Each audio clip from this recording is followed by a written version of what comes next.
structure itself will remain intact.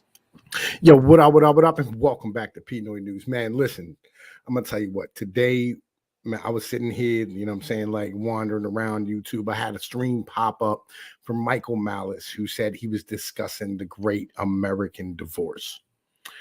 And to me, this is the most fascinating subject we could possibly have to talk about, right? Because, like, yo, it's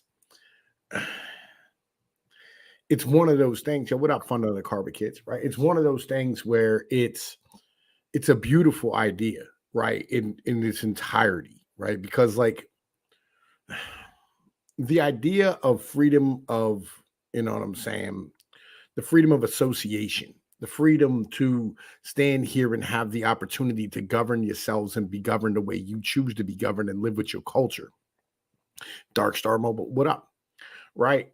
Is an idea that is extremely fundamental to any type of democratically minded individual. Like, if you believe that you have the right to be governed in the manner in which you're governed, if you believe you had the right to live in the way in which you know what I'm saying, want to live, right?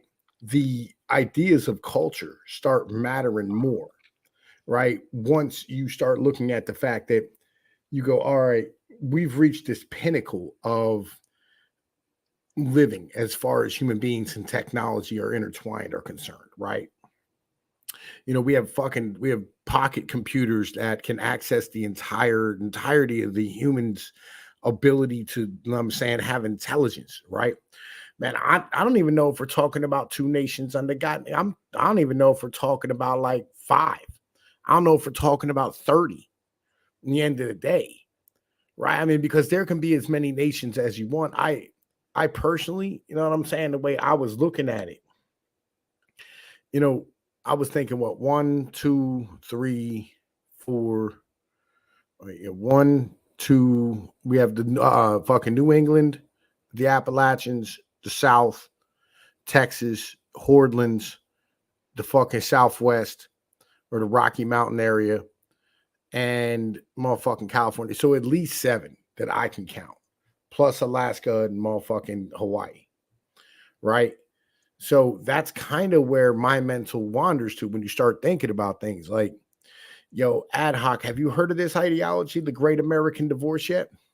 Yeah, I've heard about it. As far as it goes, though, it actually is more of a divide between red and blue political ideology when it comes towards that as well. Not even that, and not even that big. It's not really about the Great American Divorce, about red and blue, but it's also between the differences between urban and rural, and of course, how people have completely different attitudes and cultures based on their geography.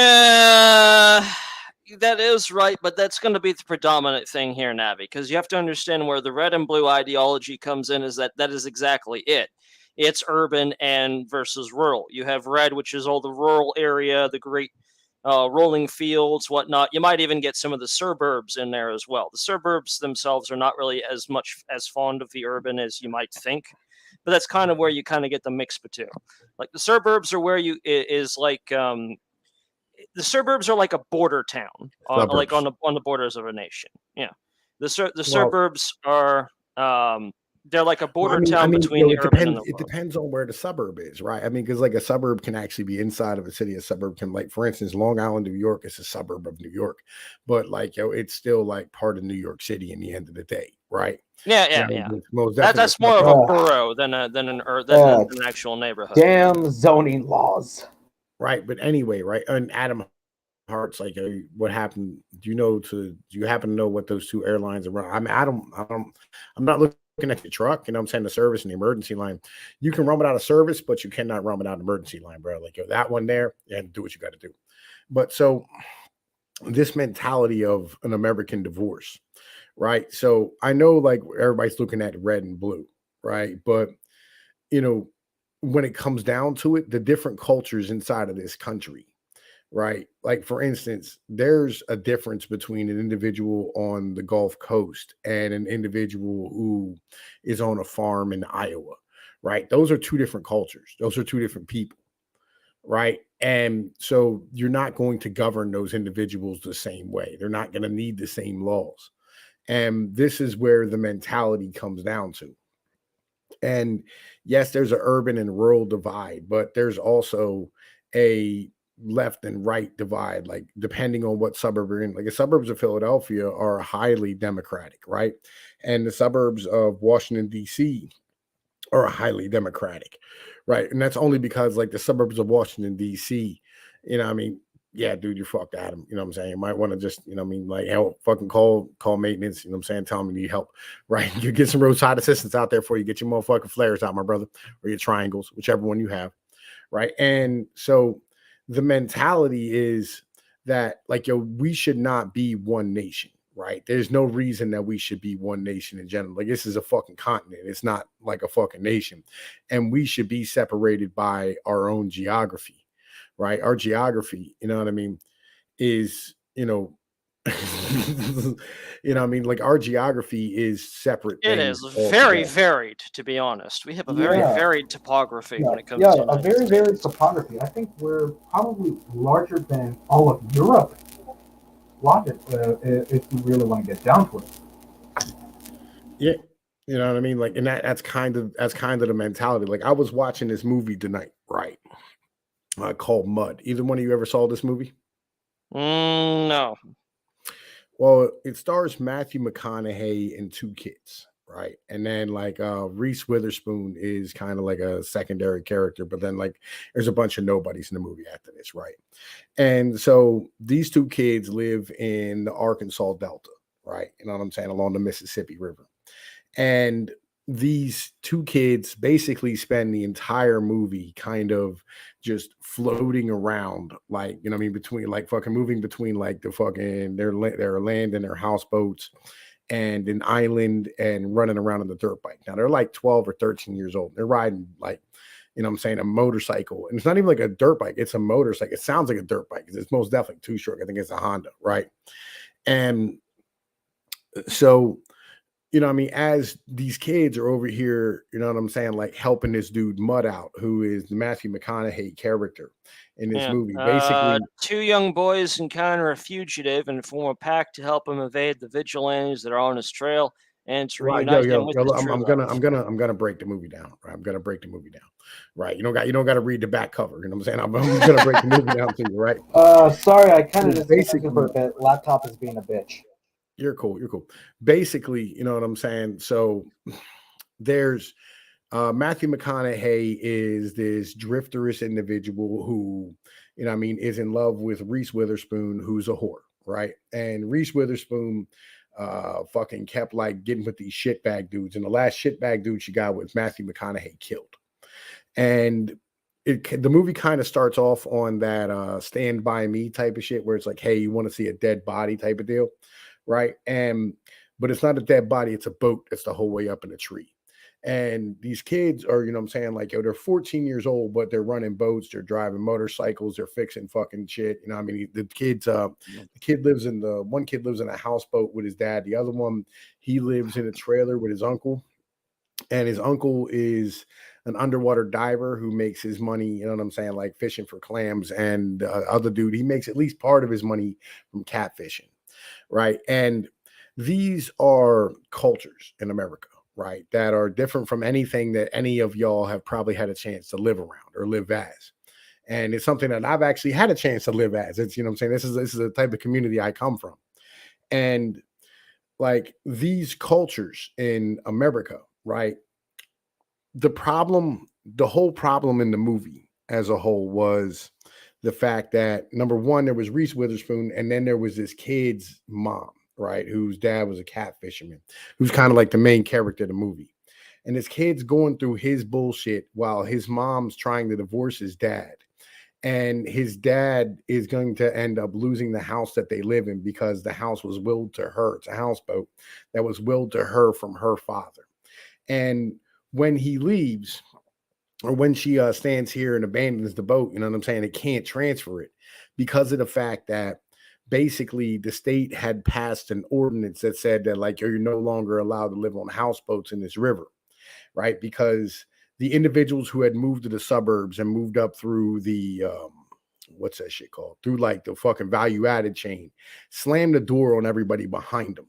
And this is what has kind of happened in our country as a whole, is we went from, you know what I mean, being rural, being, you know what I'm saying, like backwater individuals, and had still people living there, you know what I mean, doing this. And the people who moved up the chain said, oh, we don't want any kids being raised in this environment because, you know what I mean, like fucking that was terrible for us, you know, fucking 20 or 30 years ago, whatever it was. And these kids and these fucking adults slammed the door on these older people and left them without the ability to provide for themselves and made the world harder for them. And this is, I think, a lot of the left-right divide in America as far as shit's really concerned. And so this kid's mom wants a fucking divorce. And in the end of the movie, you know what I mean, you come up to the point of where you're standing here looking, and Matthew McConaughey does all this work to like get this boat ready. You know what I'm saying? These kids do all this work to get this boat ready because like the kids are, I mean, like they believe in love, you know what I mean? That type of shit, you know, fucking they're like, man, listen, like this is a positive thing to do. You know what I mean? These two are going to make it. And this guy did a good thing. And the fucking, in the end of the movie, fucking Reese Witherspoon ends up in some fucking bar with another dude. And the kids catch her. And fucking they have to go back to the island. And, you know what I'm saying? Like a kid breaking down fucking crying because like, yo, he's, you know what I mean, having his whole fucking paradigm fucked up about this. And the mentalist is like, in that culture beforehand, there would have been a community of individuals and she would have been kept in line. And Mud would have been fine. And this kid would have been fine. And the father would have been fine. And this would have been a normal life and sustainable for him. But the problem is that society stands here and goes, we don't want you living in this way anymore. And this is a lot of the divide that we have inside of this country in general, right? And to stand here and go like, yo, look, we should still have, or we should have the individuals who moved up the value added chain and working in offices and living in these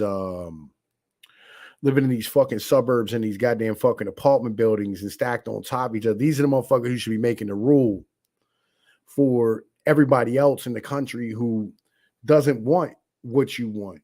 You know what I mean? Like, I don't give a fuck in my life if I have a, you know what I'm saying, like have an 80-inch fucking TV. I don't give a fuck if I have a man cave. I don't give a fuck if I have like a lot of these things. All I need is, you know what I'm saying, like my boat in the water and the motor, right? And I'll be fully satisfied the rest of my life. And this is kind of the mentality, right? And so, like, why is it that I'm not allowed to have my culture or raise my children in my culture that I have? Why is my culture considered negative to all of these individuals who, you know what I'm saying, have fucking stood here and abandoned their shit and run around on fucking 18,000 type of SSRIs and shit? Well, I would know what I mean? actually Like, yo, say, yeah, I would go ahead. say, Tom, that it goes back to what you said. It's all these people moving up the value chain. It's the ambitious who are moving up there and making the rules, and they don't want you living your way because they see their way as the best way. And their ambition, their need to take power, compels them to force everyone to conform to their values and identity. We're getting right back around to the collectivist blue left side of thinking there. Dude, everybody knows that the whole left, blue, red, left, right, and the whole, you know, the taking power and all this also came from Protestantism, from Calvinist ideas. I still X'd it out on this one, Navi, but I think that's just me as a Methodist against your Catholicism. All right, but getting back to my point on this end. Were you not reading Irvin's work? Navi, please quit distracting me. All right, but getting back to where you're coming from, Tom, on that one, it's back to that whole collectivist mentality by the urban centers that say that, no, your way of life is wrong because it's not how we think life should be lived. And that is where you're coming from, Tom, is the individualist side of things. When it comes to the great divorce, you know, even if you want to break it up by geography, the first thing that needs to be done in the short term is we have to deal with these authoritarians. Hang on. Let me deal with my nigga Adam. All right, Adam, let me explain how you got to do this. All right, here's what you do.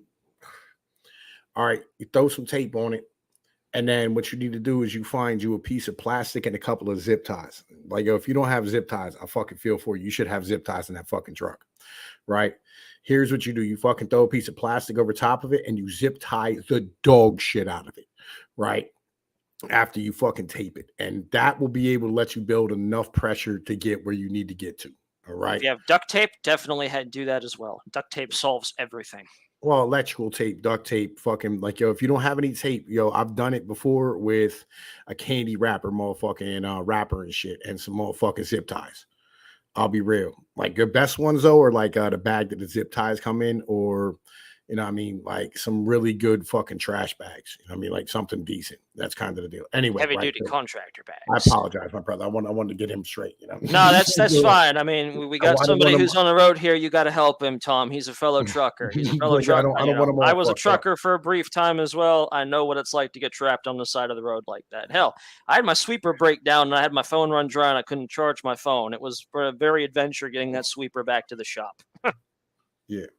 You know what I mean? Like fucking like yo, legitimately, like yo, fucking you need to have like yo fucking zip tie, bro. Like I zip tie the dog shit out of stuff. I don't know. I run fucking rail, so I always have zip ties on me, like all the time. Yo, but you need to fucking zip tie the fuck out of it. Anyway, right? Fucking yo. All right. Yeah, so but back to where we were going. In the short term, we need to deal with these authoritarians first. And we cannot reasonably break up the nation into geography until we take care of the people who say that this is the way we need to live. Once that's done, then we can start looking at breaking it up by geography as more of a long-term solution, if that's the route we want to go. Well, But no. ultimately, Yo, here's the thing. It needs to be broken up in in the fucking geographical spaces. And I'll tell you what the thing is, or what the mentality is, right? Tom Pond, man. Listen, who the fuck is this nigga? Like, yo, who the fuck is this Tom Pond? What's good? He's probably your long lost brother, or another illegitimate child you had that grew up. Good Pond. What's good? Anyway, yeah. All right. So, all right. I think we need to be broken up into geographical regions, and I'm gonna tell you why. All right. So the mentality is this: we have something like 14 or 15 million people in the state of Pennsylvania, right? And we are being ruled over. Like you have the problem of now where it's not, 4,000 people are being, what I'm saying, overrun by like 1 million people, right? It's the problem of 7 or 8 million people are being overrun, or set like 7 million people are being overrun by 8 million people. That's a problem because now you have 7 million people who fucking they go, our votes don't motherfucking like count. You know what I mean? Okay, yeah, that's fair. And we'll say that yes, we want to, in the long run, divide up by geography into it. But until we take care of the authoritarians first, there really is not going to be much of a You're future. not going to be able to take care of it. That's the whole problem, right? It was the fact. You have to take care of them first. You can't democratically, you cannot take care of the authoritarians. Yeah, because women vote. Yeah, they want safety, and that's the bitch, and that's where the authoritarianism comes from, is safety. Well, I mean, that part of that problem does go back to the fact that we have not had a conflict on American soil since the Civil War. I think maybe there was one after the Civil War, but I know it was almost every war that we fought in past the Civil War has always been a foreign war. We're not used to that kind of conflict being on our shores, and if we do divide up, that kind of conflict is going to come to the soils, and it's going to become a very painful reality. And it doesn't matter what these women try to vote in at this point. That conflict that they have been safe from Link for the is in the last. Discord too, and I sent one to Doku in the fucking DMs if he fucking wants to come in. Like, I make sure, like, I even tagged that here in the motherfucking Discord, so everybody has the goddamn link. But I put the goddamn link in the fucking chat too for you. Yeah, but I mean that's the reality of the situation. If we divide up right now without taking kind of the authoritarians, that conflict's going to be inevitable one way or another. No, it's not. Like, because if you're not ruled over by the fucking authoritarians, it doesn't matter. Well, then how are you still going to deal with those in the first place? Because even if we divide ourselves up, there are plenty of authoritarian blue strongholds in every location. I mean, every state has at least one metropolis location that is going to basically rule over everybody else in any sort of peaceful society. Here's the problem It's with inevitably that. going to come to. It's inevitably going to come to conflict. Ad hoc. That's all fine, well, and good, so long as those cities are supplied. Most of those cities do not have their own internal production. They're required to have freight brought in from other locations from around the country and around the world. What happens when that supply chain breaks down? I understand that, and that's why I say that any sort of national divorce, if it happens first, we have to take care of the authoritarians. We're not first. going to have a big bang, guys. We're going to fizzle out. It's not going to be some giant, oh my God, we're all going to, it's just going to fizzle out. All right, so here's the Slow method burn. how, like here's how this is going to happen, right? So it's really simple. Like, yo, we're going to end up having oil and motherfucking like the price of transport just quadruple, right? Yep. And they're not going to have any way to deal with it because money's like there's no way they can fix the fucking problem because ultimately it requires drivers.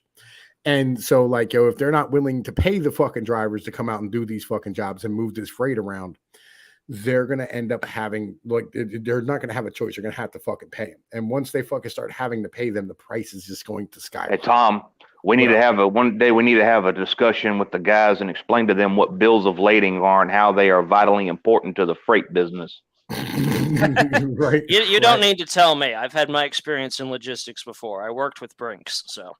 Well, I'm not talking about you, Ed. I'm more talking about the rest of the guys that don't have the experience of moving freight like we do. More or less guys like me. Yeah, right. I mean, like, yo, I had to explain to Naviston, you know what I'm saying, like how shipping works as in general thing. Right. Well, all your freight's prepaid. You're just paying markup. Yeah, right. Like, a loan shark couldn't have thought this shit up. Yeah, but like, so here's the thing. So like, once they get to the point where they have to pay drivers, and I mean, and like the fucking cost of transport goes up, the whole system breaks down. If you don't have cheap transport, and that's the problem that we're waiting on right now. Like, yo, in the past year, all right, a container has gone from $3,000 to $20,000 to move. Yeah, Walmart. I just got this from one of my managers the other night. At Walmart, we were paying $5,000 per container. Now we're paying right at $23,000 to $24,000 per container, and we usually get one full container ship sent to us a year, or not a year. I think it's every quarter. I don't remember. Yeah. Right. So like, yo, once the price becomes too high to make all this shit work, you're gonna have to go back to eating locally. It's just part of life. You know what I mean? Like, yo, and if you don't have food locally, if you don't have shit around you locally, you're fucked. Well, down here in Texas, we got a local grocery chain that's big. It's regional big, HEB, and they are very like cool about doing local and everything. They even have their own production plants in Texas. Yeah, I thoroughly enjoy the fact that like I can, like, when you go to the laundromat around here, right? Like you can go to the laundromat in the suburbs, like right outside of the fucking city, or even in the city, and right next door or in the fucking parking lot of that will be a farmer's market, right? Like, yo, everybody sells their goods on the street here, right? You know what I mean? Like, yo, all the local farmers literally they just bring their shit out. Shoot, we have them on the side of the road. They just pop up. Yeah, all the time. Like, yo, we can eat locally. We're fucking good. You know what I mean? I don't know about the rest of y'all. We are fucking smooth. No, we ain't gonna. You've got plenty of food trucks running around North Carolina. There's always something somewhere if you know where to look. Well, it's not about food trucks, right? Because food trucks serve food that comes from like a mark or comes from like a fucking distributor, right? They have to buy distributed food. That's why like restaurants are having a hard time getting a hold of shit because of the fact that like they don't have the ability to fucking transport shit long term across the fucking seas. Yo, Tom Pond, man, what up? Go read fucking iPencil, right? Like this is the problem. Like for you to make a pencil, it's not as simple as like one guy can just fucking make it, right, in his backyard. It requires a shitload of intricate the supply chain behind the supply chain. And so like we're basically seeing that in reverse, right? Where one thing leads to a domino effect. And the fact that people can't comprehend that is kind of sad, right? Well, part of it is because they don't teach that kind of economics in school anymore. You've got all these fucking new college kids that are coming in, and they don't understand a goddamn thing about economics or supply chains or anything else. They just think that everything just magically appears where it is. So Yeah, fuck. but like neither do accountants, right? Yeah, and Like I understand neither where that like comes from as well. neither do a lot of people just in Well, yeah, general. because they're all educated at the same damn institutions that don't teach this shit anymore. I don't know. I mean, if you've gone to college, then like you've been in a class where they do teach that kind of shit. But like, Well, it doesn't whether sink you in, paid I can tell you attention. that much. I took Trust me, my, they don't. Dude, I was, They do not teach it. Dude, I studied at like this shitty local accredited college where in my final semester I decided to take macroeconomics. Supply chains, we pretty much take that into account. Yeah, I mean they do teach it in Micro, not macro. Macro is just ugh. well, I mean you have to take both, like for even an associates of arts, right? Well, like yo, Dark Star, man, legitimately, I broke this down there. Y'all need to watch all my content. All right. I literally did a live stream about this.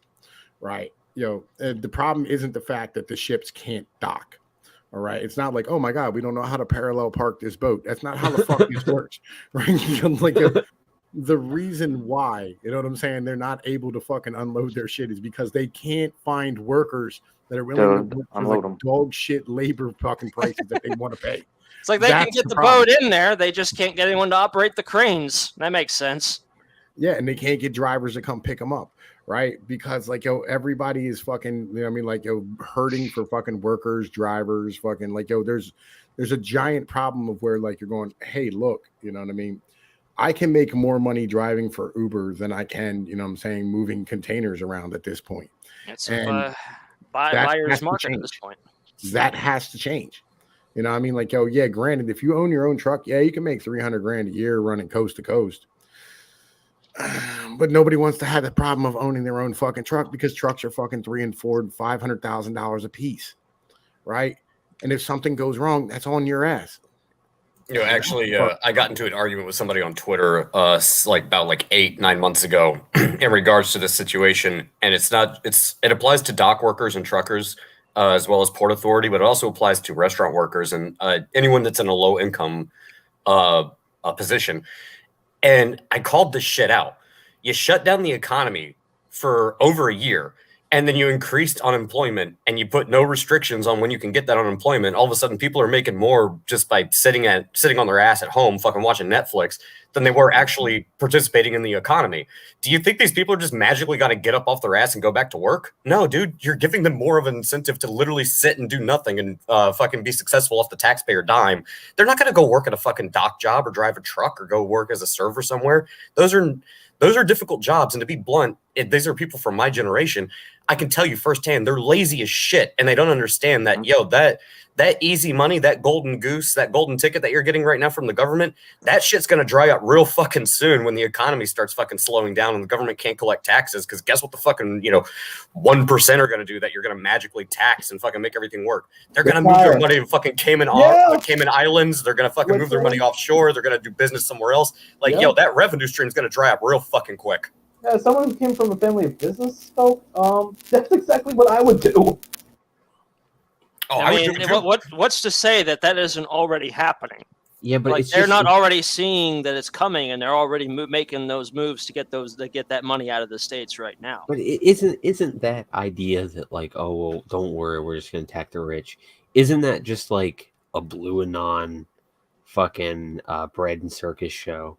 Yes. Well, keep in mind they know that that's not something that's like feasible or that's really gonna happen, right? That's just a way to throw like bread and circus. Like, don't worry, the rich people will pay the cost. Tom Pond, keep this in mind. The same people who are saying, oh, we're just going to tax the rich and somehow that'll magically fix all our economic problems are the same people who look at millionaire politicians and go, oh, yeah, this is the person I'm going to vote for. They definitely represent me. We'll just tax the rich. Yeah, the same fucking politicians that your tax dollar goes to fund their paycheck that use the same fucking loopholes that then they turn around and bitch about to force feed all the idiots. It's just a Blue Anon thing. Like when you point out that like, hey, if you raise taxes on the rich, that's going to, increase the cost of goods. Oh, They're like, no, we have a they're- fucking press secretary who fucking thinks the idea that corporations passing their cost on to consumers is somehow some sort of right-wing conspiracy theory. She It's like, doesn't. That's the Hell, whole I reason why I'm believe that. setting up an LLC right now for that reason. Hell, this is- I had this this is- argument with Maniac, a former friend of mine who owned her own restaurant in Scranton, PA.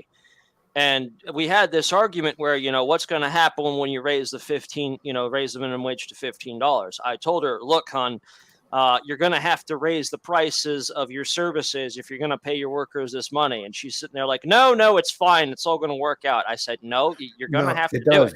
It does work out, and I'll be real with you. Either that or fire enough of their people No, make it meet. Look, first off, all right, this is the problem. Like, this is PA, all right? There's not a line cook in Pennsylvania making less than $15 an hour.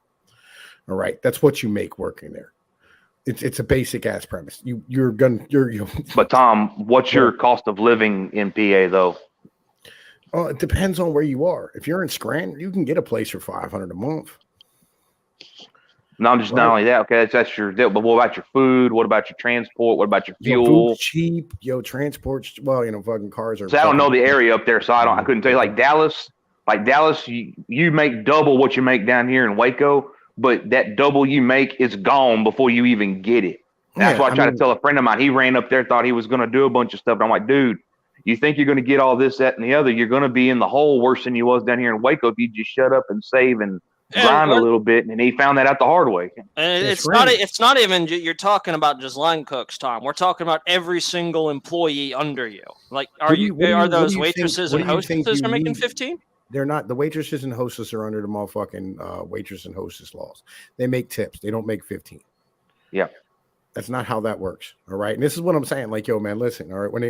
When it comes down to $15 an hour, like, yo, it's not that difficult. And on top of that, like, yo, legitimately, you know what I paid for some wings the other day, Ad Hoc? What'd you pay for wings the other day? $27 for 12 wings. Where Yeah, the that's fuck the you same buy price. wings at? It's the same price here, and that's one of the things that was mentioned in an article from, I forget what outlet it was, but the price of wings about 12 months to 16 months ago was around $50 for a crate. That's gone up to like over 100. It's something around like 140, 150. Yeah. So it's like tripled in price. Yeah. So like understand something, like, yo, like the prices are just exponentially going up for fucking food. And like, yo, it is what, and everybody's doing it. It's not like, yeah. Like, so, and here's the great thing about places like Scranton, Harrisburg, fucking York. Like, yo, basically you don't have to compete with like fucking fast food there. Right. Like, yo, because we don't have fast food. Right. Like fucking, like all you have is local restaurants. So it's all local. So everybody charges like fucking absorbent prices anyway. And motherfuckers pay it because it's good food. Like we don't have chain restaurants here. You know what I mean? Oh, and I know I brought up the issue of cost being passed down onto the consumer. I would be remiss if I didn't mention this one aspect. Is this going to happen across the board? No, there are certain companies that will be able to eat these costs without increasing their prices, and they will do it for one particular reason. All their competition is going to go out of business. They will eat the cost, and they will inevitably increase their market share, which is good for their bottom revenue long term. So what are you going to end up with? You're going to end up with large conglomerates, corporations, monopolies in certain situations that will fucking... They'll bankrupt. No, the large conglomerates are going to be bankrupt by this. It's not the big, like, yo, it's not the little guys that are going to pay for this one. The little guys are going to be just fucking fine because they can raise their rates because they're on contracts. The big boys are going to fucking go under from this. Anyone with a franchise is going to get their ass handed to them. So can you give an example of which ones are more as a candidate possible candidate within the near future? Like, for instance, like, all right, places like JB Hunt, Swift, fucking Cargill, all these places that have contracts long term are going to starve to death because they won't be able to raise fucking prices because they have contracts for the next 5 years, right? So they can't raise their fucking prices. They're locked in. They're going to end up going bankrupt. Their stocks is going to take a massive dump and they'll end up having a fucking run on their fucking shit. Motherfuckers are short them out and they're going to end up collapsing. The little guys, though, are going to be fine because like, yo, they can just raise prices whenever they want because they're not locked into those long-term contracts, and little guys are used because of the fact that like they're fucking little and they have the ability to perform services. So if you need those fucking goods, the little dudes will get it to you. The big boys, you know what I'm saying, you're not gonna be able to do it because motherfuckers just they don't have the labor capacity or ability to motherfucking maneuver in this market because of the fucking cost. Well, depending if you have a contract, yeah, you're kind of screwed because you're locked in. But large, like for example, Walmart's not going to go bankrupt because of this shit because they control their own supply chain. Like yeah, they're the good. Walmart's going to be fine on this end. Like if we're talking about contract places, they'll be fine. Walmart will have an issue. Walmart will have a fucking issue through this. Yes, right? we're already having it. Yeah, but you're not going to go bankrupt. I mean, you're going to suffer internally, but you're not going to go bankrupt. It's not internal. Y'all will suffer too because if we can't get product, y'all can't get product. Y'all can't get product, we don't get paid. Yeah. And that's the issue. That's the issue because Walmart, HEB's got the one up on Walmart is because they have their own production facilities. Walmart don't. Walmart relies on third-party suppliers. Mm-hmm. And they're contracted in. Yes, and they are contracted in. But there you go. HEB would be the better example. So I retract my statement. Walmart is probably going to, from what you told me then, Walmart would suffer, but HEB would be fine. So move your stock around if you want. You understand, HEB was founded in Texas in 1905. They survived the Great Depression. They survived the supply shocks of the World War II. They survived the 60s. They survived the gas crisis in the 70s. They have it built into their operation model of, hey, shit goes south. We need to be as anti-fragile as we can be. And that's why, like when hurricanes hit in Texas, they're there before FEMA gets there. So I was misinformed on Walmart, so I'll retract that statement. But it does go back to my point. If you can control your own supply chain, you're not beholden to a contract, and you don't have to worry about third-party vendors. If you can control all that, you'll be able to weather this stuff out fine. Well, not like you are better off not controlling your fucking supply chain right now, right? Because once the costs exponentially go up on things like fucking fuel, plastics, fucking parts are already starting to dwindle down. I'm getting a lot of my trucker uncles and shit are telling me they're having a hard time getting parts to keep their trucks running now. Yeah, what happens when you need parts for your to keep your fleet up at Walmart and you can't get fucking parts for your trucks?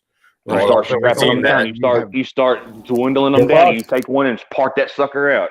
Well, we're seeing that in the semiconductors as well. People will either have to start producing their own shit locally, start manufacturing their own parts locally, or they may have to find another alternative to transportation. How long does it take to have a parts manufacturer actually move back to the fucking U.S.?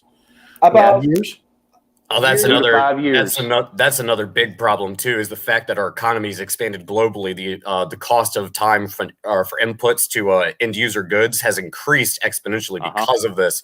I mean, the semiconductor industry is really suffering from this, and this doesn't just affect automobiles. I know that's the big one everybody likes to talk about. Well, where's most of those semiconductors built right now, buddy? China. No, not China. Taiwan. Not Taiwan. Why do you think China's doing all this shit with Taiwan? Oh, that makes sense. Yes, they follow the money. Those semiconductors. They want those. It's not so much they want the semiconductors; they want to control the supply of said semiconductors. Oh, and that's the thing. My phone burned out literally last week, and I went to go try to get a phone at Best Buy. You know how many phones they had for my fucking carrier, AT&T? Very few. 3. I shit you not. They had 3, and 2 of them didn't have a headphone jack. So I got literally the last, I think it's like an A51 is the model name. It was the last one they had, and they said they weren't going to get restocked for at least another 2 months. Damn. We were told we weren't going to get TVs from China for a year. Fuck. Yeah, that's the thing. When you I was told that in December. Well, and that's the thing. When you shut down the economy and you disrupt the supply chain, people tried to warn about this, and we all got laughed at. It's like, dude, this is not something you can just flip a switch and it's going to turn back on again. It takes a while to get moving. Like, it doesn't just start back up. Well, it's even worse now because we don't even have the tooling. We have to get the tooling to build the tooling to build the tooling. Yeah. Well, you know what? We did this to ourselves. On top of that, we don't have the fucking workforce to do it anymore because of the fact that we stood here and trained everybody to go be underwater lesbian basket weavers. Pubic hair weavers. Part of that is on the corporations as well. They're not really willing to train anybody when it comes to that kind of thing. They just want the people that are already mostly trained as it is. I mean, like, you know, John they'll D. train you on some Rockefeller basic said, stuff. John D. Rockefeller said, I want a nation of workers, not a nation of thinkers. On ad hoc, this was something I was going to mention in the chat before No, you. like, you don't need a nation. This is exactly what he was saying. I know, Tom. Right? Tom, What I about a understand what nation you're of going with. fixers? We don't need a bunch of underwater lesbian basket weavers. Oh, I agree. I'm just saying. I'm just telling you how the patrician class thinks. That's They're the what ones where this they're nation right. bullshit came from. They're right. Like, Yeah. we need motherfuckers who are willing to go to work and shut up and do their fucking jobs. Not stand here and whine about the fact that I'm black, y'all, and I'm black, y'all, and I'm blackity black, and I'm black, y'all. Like, we don't need more of these fucking people. Basically, people that are willing to people that are either willing to accept the dog shit wages and cut down on their expenses, or the companies have to actually raise the prices of the workers up and be willing to raise the prices of goods up. And this is another issue I was going to bring up in ad hoc. You are correct, except for one little part. They're more than willing to hire somebody to teach people sensitivity training, and that's because we have a very large work. But sensitivity training is not going to help you do your goddamn job. Oh, you're sure as shit it's not. Like, I'm not disagreeing with you on that aspect. And this is the other issue. We have a skilled workforce. It's just they're skilled in a certain job that nobody is going to pay fucking money for, and it's not profitable. You have a shit ton of yak milk drinking fucking latte fucking yuppies sitting on the corner of Fifth Avenue and Dick Street who think they know how to tell a trucker or a farmer how to do their job, but then they wonder why the fucking grocery store shelves are empty. And that's what I mentioned in the chat before. A big problem we have in this country is people are arrogant, they're lazy, and they're overeducated. And they're educated in shit that doesn't fucking sell and doesn't put fucking food on the table. And they're all in debt. You're not wrong. You're not wrong. To their eyeballs. You know. And they're dumb. They're great consumers. I mean, they'll spend money on the dumbest shit on the fucking planet, but they're all in debt doing it. So, like, at the end of the day, again, this revenue stream dries up. And, you know, the dumb consumer marketplace, that's great and fine until the supply chain and the source actually dries up. And then these people, again, they wonder why the shelves are fucking empty because they think you snap your fingers and fucking chicken magically appears in the fucking frozen food section. That ain't the way it worked, buddy. Hey, No. But tell me again about gender studies and sensitivity. Yeah, Doku. I stopped by a fast food restaurant. I know it's mortal sin, but I having to go to work and I was on the fly. And I was talking to the guy. They were backed up, asshole to appetite. And I got up to the window, and the guy, he saw my Walmart uniform. I was wearing my vest, and he said, is it y'all having hell with workers at y'all's place? I said, oh yeah, we can't keep them because they're lazy and don't want to fucking work. He said, we just had 5 people just walk out because they don't want to fucking work, and they were young kids. He said, we're gonna have to close the overnight shift down because we ain't got enough people. We can't hire people in. And you know what they can do? Well, and they can do that shit because they know they can fucking collect an unemployment check, and it's probably going to be they're probably going to be making more money on unemployment than they were working there, actually adding to the economy. But here's what I'm waiting for, guys. Here's what I'm waiting for. I'm waiting for the pharmaceutical supply chain to start getting disrupted because you know what's going to happen. You're going to have half a nation of Prozac withdrawals. Oh, yeah. That's what I'm waiting on. That's gonna be great when that shit hits the fan. You know what? That's going to happen. That'll probably happen sometime mid next year. You know what? That'll be fine for me because there's always an opportunity if you know where to look, and that sounds like a damn good time to start my popcorn business. I'd say this is pretty much a good time to start my repairman business because people will be needing a lot of supplies. If you have access to certain parts that's hard to get, and you give them a good deal, you might make a killing off it. Honestly, if y'all were smart, if you had any mechanical ability, right now you need to be going to picking pulls and jerking every part you can get your hands on. I'll see. This is how innovation in the free market works, and this is what these authoritarians don't understand. The government doesn't do this type of shit. It takes people who have a little bit of ambition and are willing to take a risk to look at something and go, there's a problem here. Nobody's fixing it. There's clearly a demand for it. Maybe this is a good business opportunity. Maybe I'll go take out a small bank loan, buy the shit I need to actually do the job, charge my customers, make a little bit of profit, reinvest it into my business, and fucking 10 years from now, call me Carnegie. See a need, fill a need. Exactly. That's how a free market works. But apparently the government thinks that it can just control everything. And these people are they're so beholden to the idea of safety and security provided by authoritarianism, which is essentially what the government is promising them at this point in time, that they think if you deny this because A, too much power, and B, the government is inefficient as shit, they think you're fucking crazy. I hate to break it to you guys, but here's a mirror. $20. Let me sell it to you. In a gold rush, don't be the guy running out to dig up the gold. Sell the shovels. Sell the Hell shovels, yeah. sell the jeans, sell the tetanus shots. Buy I'm a pair of boots. sell and the a shovel, sluice I'll give you the pans. jeans. Well, that's the thing. Buy a pair of boots and a shovel. I'll give you the jeans for free. Yep, there you go. I mean, like, and again, you know what I'm saying? Like, yo, once these supply chains start really breaking down and, you know what I mean? Like, yo, we start noticing that, like, none of this fucking works anymore, right? Yo, we're already balkanized. Like, I think we should ask for an American divorce, right? Like, The only thing holding us together is two things: the monopoly of violence and the freaking currency. That's the only two linchpins holding this shit together. Once Right, the currency goes, the monopoly of force is gone. I put the graphic up, and I think, you know what I'm saying? Like, you know, fucking, it's a good idea, right? In the end of the day, like the one I came up with, I think is the best geographic description of what we should do.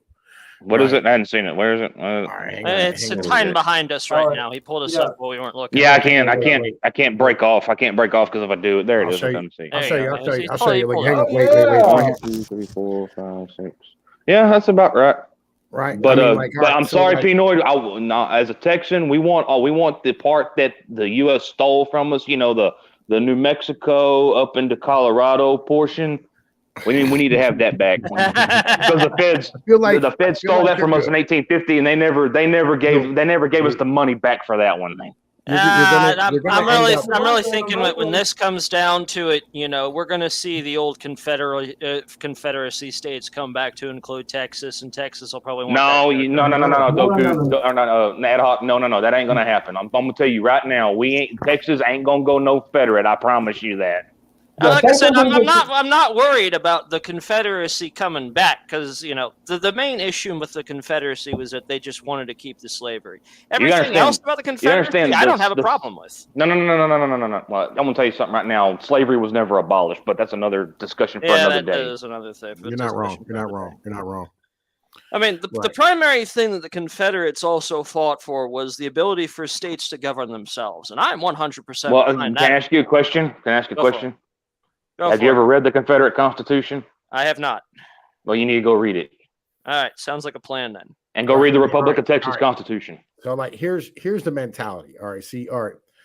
I like the idea of the horde lands in the middle, right? You know what I mean? Like, yo, they can do business as they see fit and govern themselves as they see fit. Hell, they're going to be the Most- most popular. They're going to be the most prosperous because they control all the fucking food. Yeah, they control Right. the food. They control the corn, the wheat.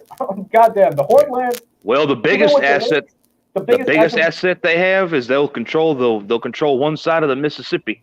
Yeah. Right. Mississippi River, man. That's practically the lifeblood of all transportation in the near future, Right. especially the lakes.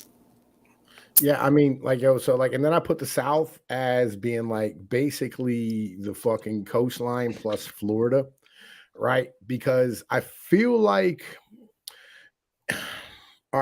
the mountains in the middle should be basically the proper, like the northern Appalachians will take care of the southern Appalachians. Man, listen, fuck, all right, there, I finally turned it off. Right, I hate the that northern- fucking alarm. Yo, man, I said it one day because I was taking a nap in the truck, and then like fucking I never fucking turned it off. Yeah, Right, no, I use it too. Yeah, it's fucking dumb.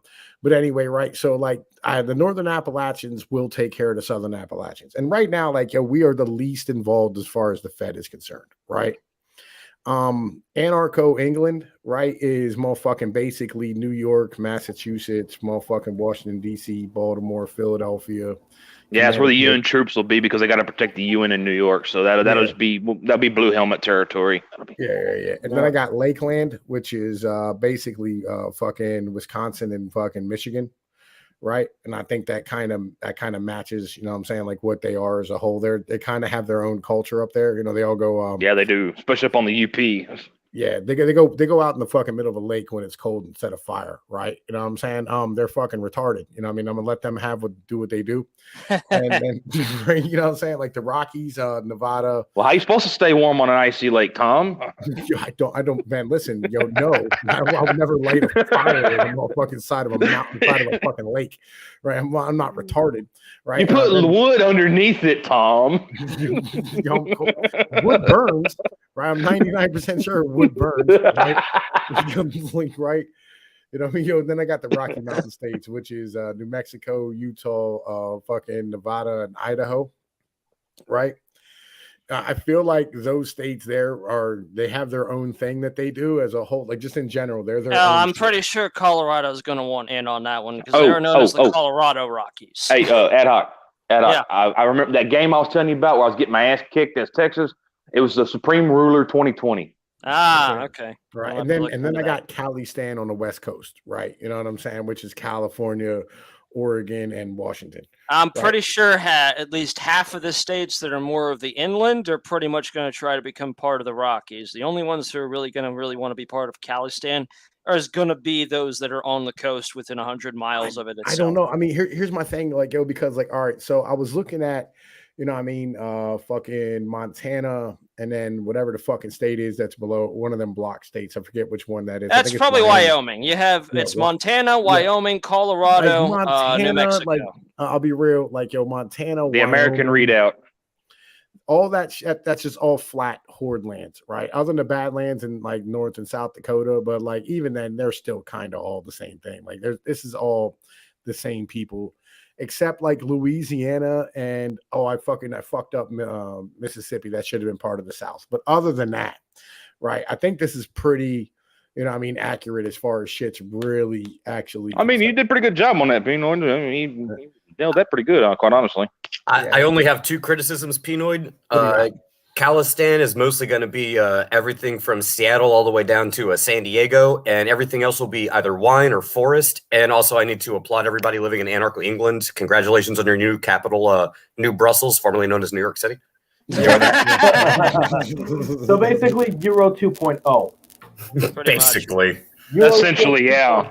Yeah. I'm not sure Virginia will be accepted as part of the South because even though Virginia was kind of part of that with the Appalachians, the Navy bases along the beach probably will, but that'd be about it. No, not even that. It's because of its proximity to DC. Like Virginia is almost overrun with blues. Like if that goes up there, you probably might have some of Virginia. No, as a Virginian, I have to comment on this as a Virginian. Fairfax County, Loudoun County, where I actually live, it's a shithole, I know. And then Richmond, and then the area surrounding Norfolk, where all the shipbuilding yards and all that shit. You take all that away, Virginia's solid fucking red. And to be blunt, like I said, New England, or Anarcho England, whatever you want to call it, they can take those areas, and I'm just gonna move like 2 hours south. It'll be fine. Yeah. All right, John Sack, let me explain something to you, my brother. And this is kind of important for you to understand. Okay. China only exists because we allow it to exist, my brother. Yeah. Right. Like, China legitimately, like, if we don't provide them security for their trade routes, they stop existing. Did you hear what's going on in China right now? The housing crash? Yeah, we heard about that. All the production plants are shut down because there's no fucking power right now because they're rationing power. Heard that too. Rolling blackout. Yeah, they're not producing anything. Nothing's being produced right now. They cut themselves off from Australian coal mining for some reason, and now it basically turned around and just shot themselves in the foot. It's fucking hilarious. They are a paper freaking tiger. I am not worried about them. John Sack says China is investing heavily in Latin America, USA's backyard. Well, I'm planning to control that territory. Well, also, if you think the supply shortages are going to get, or if you think the supply shortages are bad now, give it 6 months. Guys, this is going to be the last good Christmas y'all are going to have for a while. So if you want something, you better buy it. Yeah. So, all right. So China is investing heavily in Latin America. You got to understand. Okay. So we were having a conversation the other day, me and this one dude, about soft power and hard power. Okay. Soft power is cute, right? Legitimately. right? But like as long as you don't have the ability, like China can't float most of its fucking It military. doesn't They have have no a blue navy. water navy. They don't have a no blue water navy. They have a brown water navy, but they don't have Yeah. a blue water navy, and that's what Yeah, they like need They to can do. fuck Taiwan up, but that's all they can do.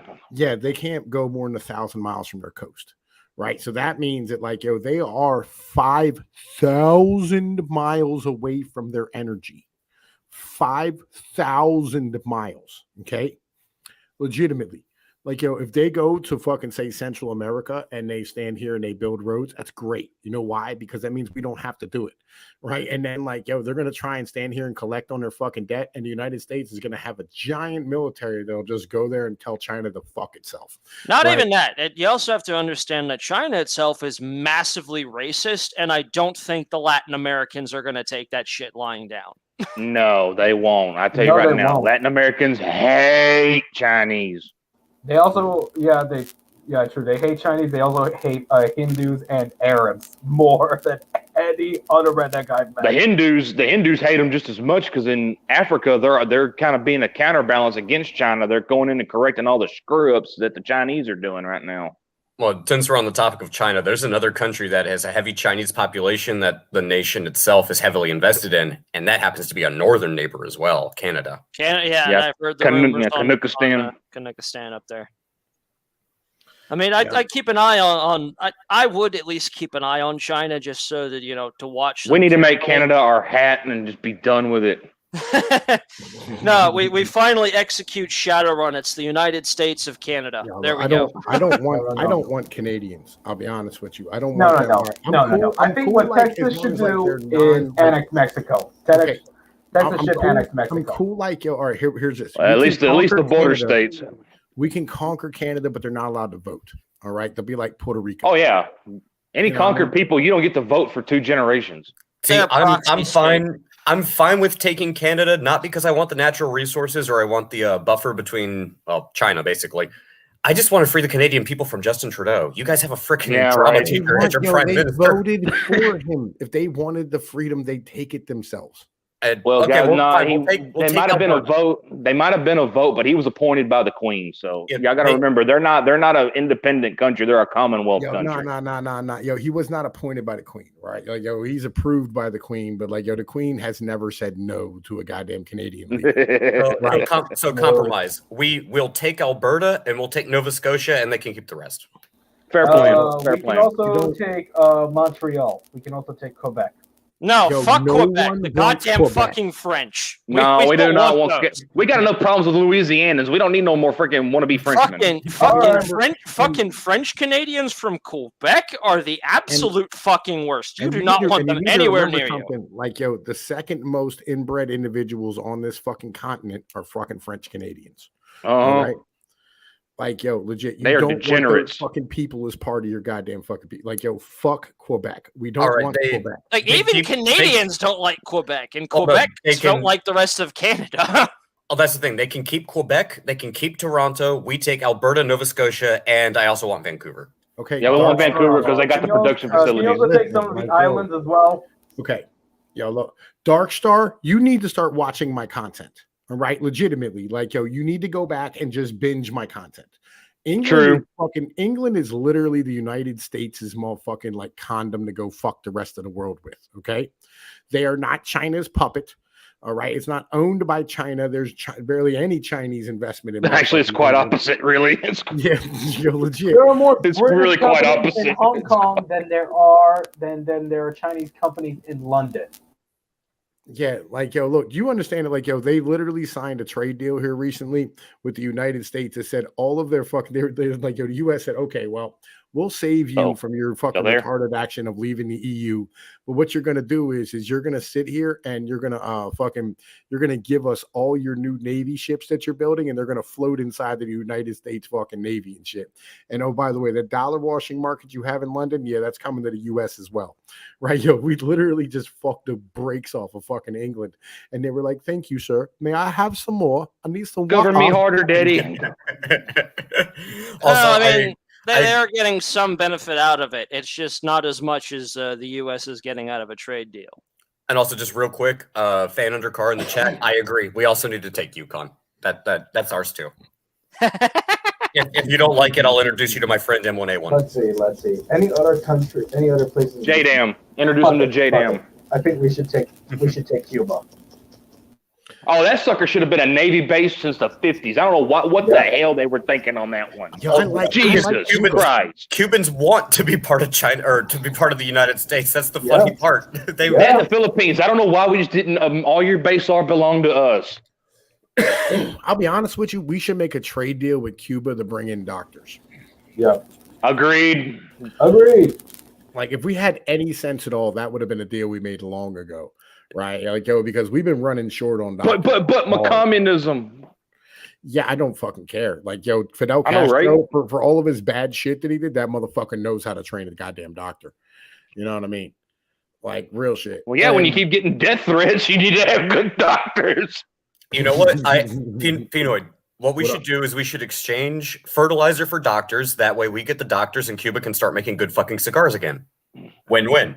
Yeah, I'm with you. Like, yo, and by the way, like, yo, I'd most definitely take like some empanadas and shit from motherfucking Cuba. Like, yo, we need to open up trade with them because I like their food. Yeah, You know but what I mean? Like, here, yo, man. I want to be able to buy more Cuban rice. Like, yo, and it's really difficult because there's no Cuban restaurants in my neck of the woods. It's fucking aggravating. And I love And that is why we eat American tomatoes. Except one time I had a Cuban tomato. Very juicy. Yo, Cubans eat well, man. Legit. I am expecting nobody to get that reference. I hope once Cuba gets its shit together, I might be able to make trade relations with Cubans. Hey, you know what? If they get the communist stick out of their ass, they would be a really good tourist destination because last I checked, if I was, let's just say, if I was the CEO of a large company like, I don't know, MGM Brand, I would be very interested in property in Cuba to open up a giant new hotel and a new fucking casino. Just saying. Yeah, like, yo, and here's the thing. As Like, yo, someone who lives in Vegas, I'm behind that ideology. Like, yo, I even saw like a really left-wing channel here recently talk about like how shitty American politics are, but they said it's okay because in the end of the day, like, yo, even if the fucking damn government goes completely motherfucking totalitarian, there's one thing to save everybody. And they fucking put on the Second Amendment and a bunch of guys with fucking guns standing in front of some Capitol building somewhere. But they're not wrong. And it's surprising to hear that coming from a left-wing channel. And I keep hearing people say, like, no, the far anarcho, the crazy blue anon anarcho communist types, they really like the Second Amendment. And to be blunt, so do I. New term. Got a new term for them blue anon, whatever the hell. We call them blue falcons. That's not new. That's old. So, artist XCC, this is what we're talking about, right? The Great American Divorce. Fucking Michael. Shit, man. Listen, fucking what the hell's that guy's name? Michael. Fuck, man. The goddamn guy who fucking was on Rogan a bunch of times, talked about North Korea. You had fucking Curtis Yarvin on. Michael Malice. Right, Michael Malice was talking about motherfucking the goddamn whatchamacallit, fucking the Great American Divorce today. And I was like, holy shit, you know what I'm saying? Like, yo, the TRASHNO state meme is coming to life. And I'm fucking with it. You know what I mean? But yeah, like, so I think that, we're at the point where, we can sit here and meme this into existence, right? And maybe we can at least start having the conversation about like what would happen and have like some particulars, that type of stuff. The complicated things are like nuclear weapons, right? Like, what do we do about the nukes? And what do we do about, the military and shit? And my answer that I've came up with thus far about this mentality is that I think that we should have,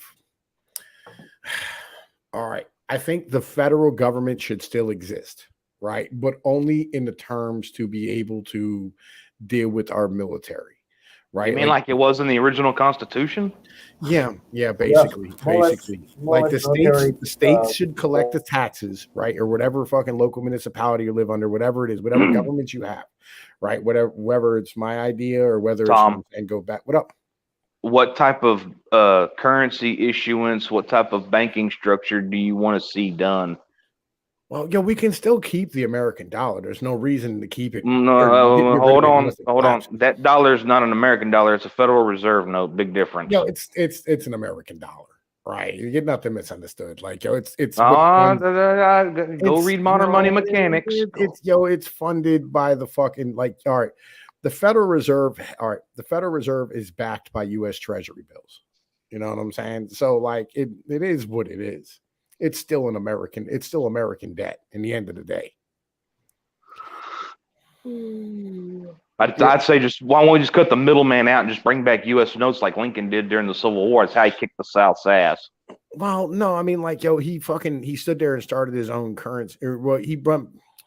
Well, because it also hyperinflated after the fucking Civil War. So well, he was dead. They shot him in the head. That was 2-3 years after he was dead. He was worm dirty. Gives a fuck.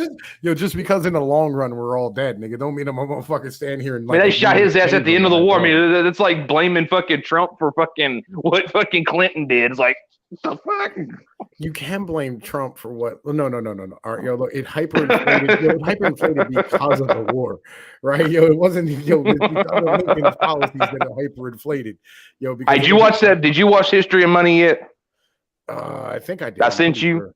Now it's 97 videos. It takes a good goddamn long time. It took me a week to get through it, working 8-hour shifts. You know, like fucking, I got plenty of time, and a bunch of them I probably already had watched anyway. But all right, so like the mentality is that, like, all right, we can still keep the U.S. dollar, right? There's no reason to get rid of the U.S. dollar as a whole, right? But the banking interest, would motherfucking most definitely change. You'd have more. Well, we all right. Those banks that everybody have should be local, right? And the issue is that, like, yo, those banks that are local, I think we should go back to an ideology. Credit unions and local banks. Credit unions and local banks. All right. Well, here's the thing. I think that interest rates should be at least 5% from the Fed, right? And that way, when you have your banks when you have savings inside of your bank would have to pay you interest for your fucking savings. You know what I mean? Because it would literally be cheaper, motherfucking. It would be cheaper fucking cash, or cheaper. Man, listen, Doku, help me out here, nigga. Doku. So what are you looking for? All right, so like, yo, when banks would hold your fucking, like, when they would stand here and use the accounts to motherfucking loan out money instead of borrowing money from the Fed, right? Like, yo, I would much rather have people's savings earn them interest and have the Fed keep interest rates at 5%, right? That way, like, yo, it would encourage deposits, and that's called interest. Well, yeah. It encourages deposits, and it's an incentive to put money into the system so that they can do that. So that would be a way of paying it back. Well, it encourages deposits. I remember you guys were mentioning credit unions and local banks, and that would be a move in the right direction, in my opinion, for this very simple reason. You have a set interest rate by the Fed. You have let's just say it's 5%. Your savings account earns you money. That also incentivizes people to take out loans. The banks make money on their loans. It keeps things decentralized. It doesn't give the Fed the type of control that they want. And it actually keeps money circulating through the economy rather than being centralized and dictated by government. It's not a command control economy. It actually becomes more self-sustaining. That is the way that the Founding Fathers actually originally presented the idea of banking. And the only role that the U.S. Treasury has is to essentially coin money and then sell debt when necessary, usually war bonds, things like that. That's how we would have done things. It's not until the idea of centralized banking and we broke away from a non-fiat system to a fiat system that things all started to get really fucking muddied. And it doesn't mean you have to go back to a gold standard, but the central banking idea and the fact the Fed essentially can control the money supply to such a great degree by influencing death to all Keynesians. Like, no more, like, all right, so no more fucking federal, no more federal government as far as like legislature, Supreme Court, fucking executive branch, all that's gone. No more FBI, CIA, all that bullshit's gone, right? Like, we still keep, we'll call it the War Department, right? You know what I mean? But like, it would be nothing more than being able to defend ourselves and project power wherever we need to. Like, that would be the mentality of our fucking entire, you know what I'm saying, military. Banking wise, again, you fucking set rates at 5%, and then fucking once you stand here and put money actually into the bank, into fucking accounts, the fact that your local bank would stand here and actually draw off of accounts to be able to loan out money into the community for things like mortgages and, I mean, business loans and whatever the case is, it would force them to have, you know, your account be an interest-bearing account and it would actually, like fucking incentivize savings inside of the community, and it would incentivize fucking more responsible behavior and a better way of living as far as the people are concerned. Right. I think that's a better way to run the system in a much more sustainable way rather than the high growth model of heavy fucking induced credit through fucking federal lending. That's kind of my mentality. I think that's a better way of doing it. Doku, what do you think, my brother? No, I agree. And I was reading the chat, and Darkstar, fractional reserve banking is part of the issue there, but I would just say it's reserve banking. A big issue that banks ran into, what's what led to the freaking Great Depression, is the banks were spending money that they don't fucking have. And so, in 33 they legalized securitization of assets. Everything you sign, securitized, pooled, treated as cash, and sold on the stock market. That's what led to the Roaring 20s your bills of in the lading. United States. Your bills of lading, they're securitized and traded. That's how they pay for the fucking freight. So what you guys are talking about are essentially what's considered derivatives, even though the banking and financial institutions change up that term. Doku is broad money. You got near money and broad money. We operate when you operate normal banking in every day, that's called broad money. Well, and again, that's the thing. And a big issue that we have is the financial institutions have gotten really cheeky and really creative about ways to make money. And they know they can do it specifically because we have a fiat system. Well, they can generate credit out of thin air, and they treat it as cash and use it as cash. Well, and that's I think what Peanut is trying to get at is, as long as the system constantly inflates, as long as there's always a way to make money, you can, like you said, you can make credit out of thin air. You can inflate the currency, which is essentially creating money out of thin air. The Fed is trying to do this now with the Digital Securities Act or whatever that they're trying to squeeze into this bill, where the Fed can actually create a digital U.S. banking coin or whatever they're trying to call it. It's basically a digital Fed coin. They want to get to the point. I watched the presentation on the FedNow payment system, which is going online in 25. They want to get to the point to where they are the ultimate settlement clearinghouse for the nation for all the entire SWIFT system. Right now, they're not there. That's all third party. That's what this whole CBD shit's all about. They want to be able to have direct control at that moment, the minute it's processed. It's fully centralized banking. Look. Let's all right, man. Let's please not trigger these conspiracy theory retards. Okay, it's not conspiracy theory. No, this is actual shit. That's factual. But it's not. Listen, Linda. This is important. Okay, right? It's not about control. Okay. Okay, it's not what it is. Not about control. It's not about controlling anything. They just want to be able to have the control within the system. No, so they can. That's not it. That's not it at all. You miss what you're not understanding what I'm trying to say when I say the word control. Stop saying the word control because that's not it. So right? It's not the word regulation. That's a better word. Regulation. It's not even regulation. What it is this. Okay, right now, if me or Doku has a paycheck, okay, we get a paycheck from somebody, and you know what I'm saying, like it's a small business owner. Right, like I've had a small business owner. I'm a trucker, right? Fucking, I make a fuck ton of money every week. I've had checks for $1,800, $2,000 for a week's work, and I go to a bank. I go to his bank to go cash that fucking check. They won't cash the check. Why won't they cash the check?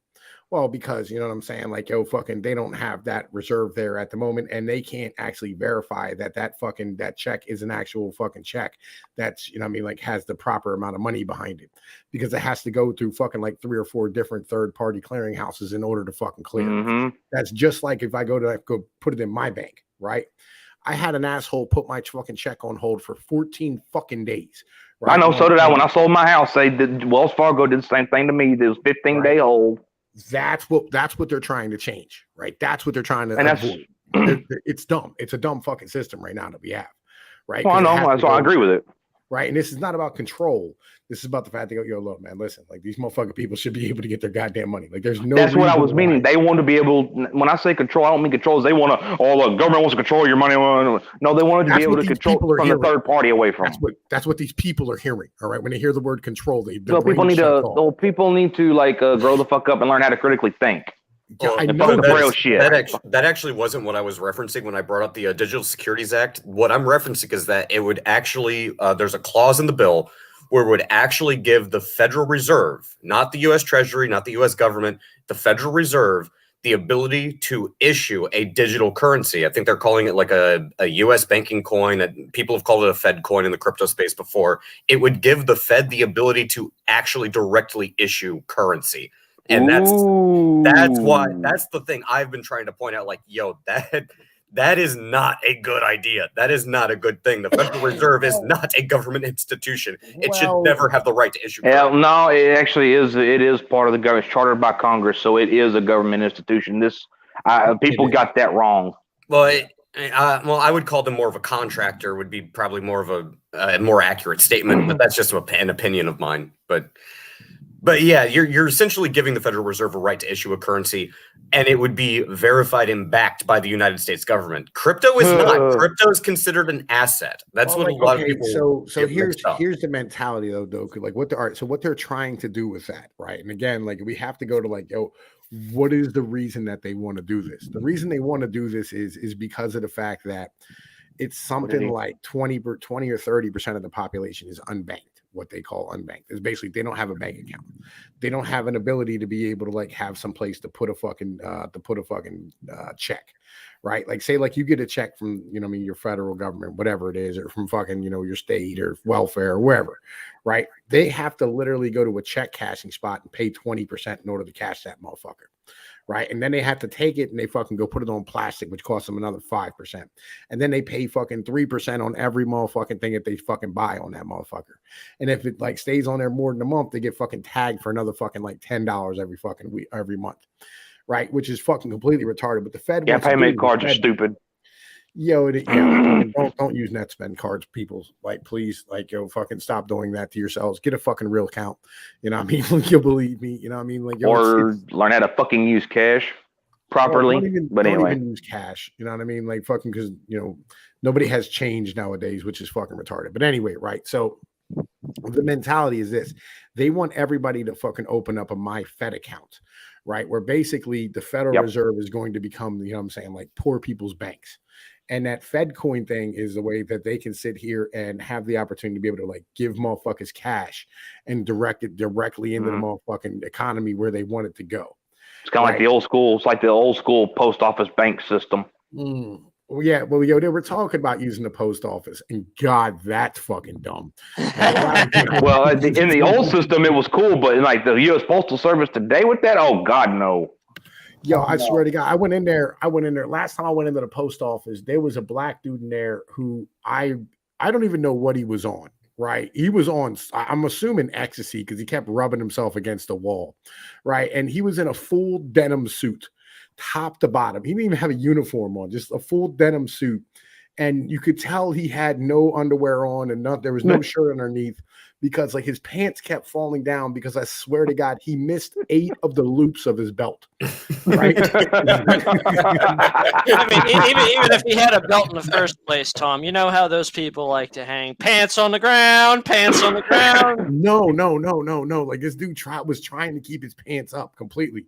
Right. But like, he couldn't figure out how his belt worked because he was too hot. Right. And like, every time he pulled him up, the belt would come and not the pants. And like the belt was around his rib cage and shit. Bro, this type of story is one of the ones that gives me a mental image that I really don't fucking need. But it's the East Waco all over again. Like, I saw gaming over at the motherfucking over at PennDOT today. I had to go fucking change the address on my license and shit, right? And I saw gaming leaning up against the motherfucking wall, right? And I wanted to take a picture of this dude so badly, right? Because like he had a bunch of piercings in his face and long motherfucking hair and shit, and a goddamn fucking denim jean suit on. I was like, I was gonna walk up like, yo, gaming, what up? Just snap a fucking picture of him and shit and send it over to gaming. Like, nigga, what was you doing at PennDOT? Yeah. No shit. I mean, actually, a couple nights ago, it was hilarious. I was cleaning up the parking lot and I found this beer can, got an half full. I'm like, God damn it. So I go to pour it out. A couple of cockroaches scramble away from him, and one of them apparently was really drunk because it was doing this weird sideways dance. So I'm just sitting here watching this drunk cockroach in the parking lot for a few seconds, just like, that is the weirdest shit I've ever seen. Can I rant for a minute since you brought that up? I got one quick rant. Walmart shoppers, you fucking hillbillies with the goddamn skull in Copenhagen. if I find one more styrofoam cup full of your spittle on my goddamn shelf, I'm gonna make you drink the son of a bitch. Yep. God, I hate that shit. These fucking rednecks down here, they walk down with the little sippy cups, spitting their fucking spittle from their damn Copenhagen and shit, and then they just leave that shit on the fucking shelf for us to find when we're stocking. Cocksuckers.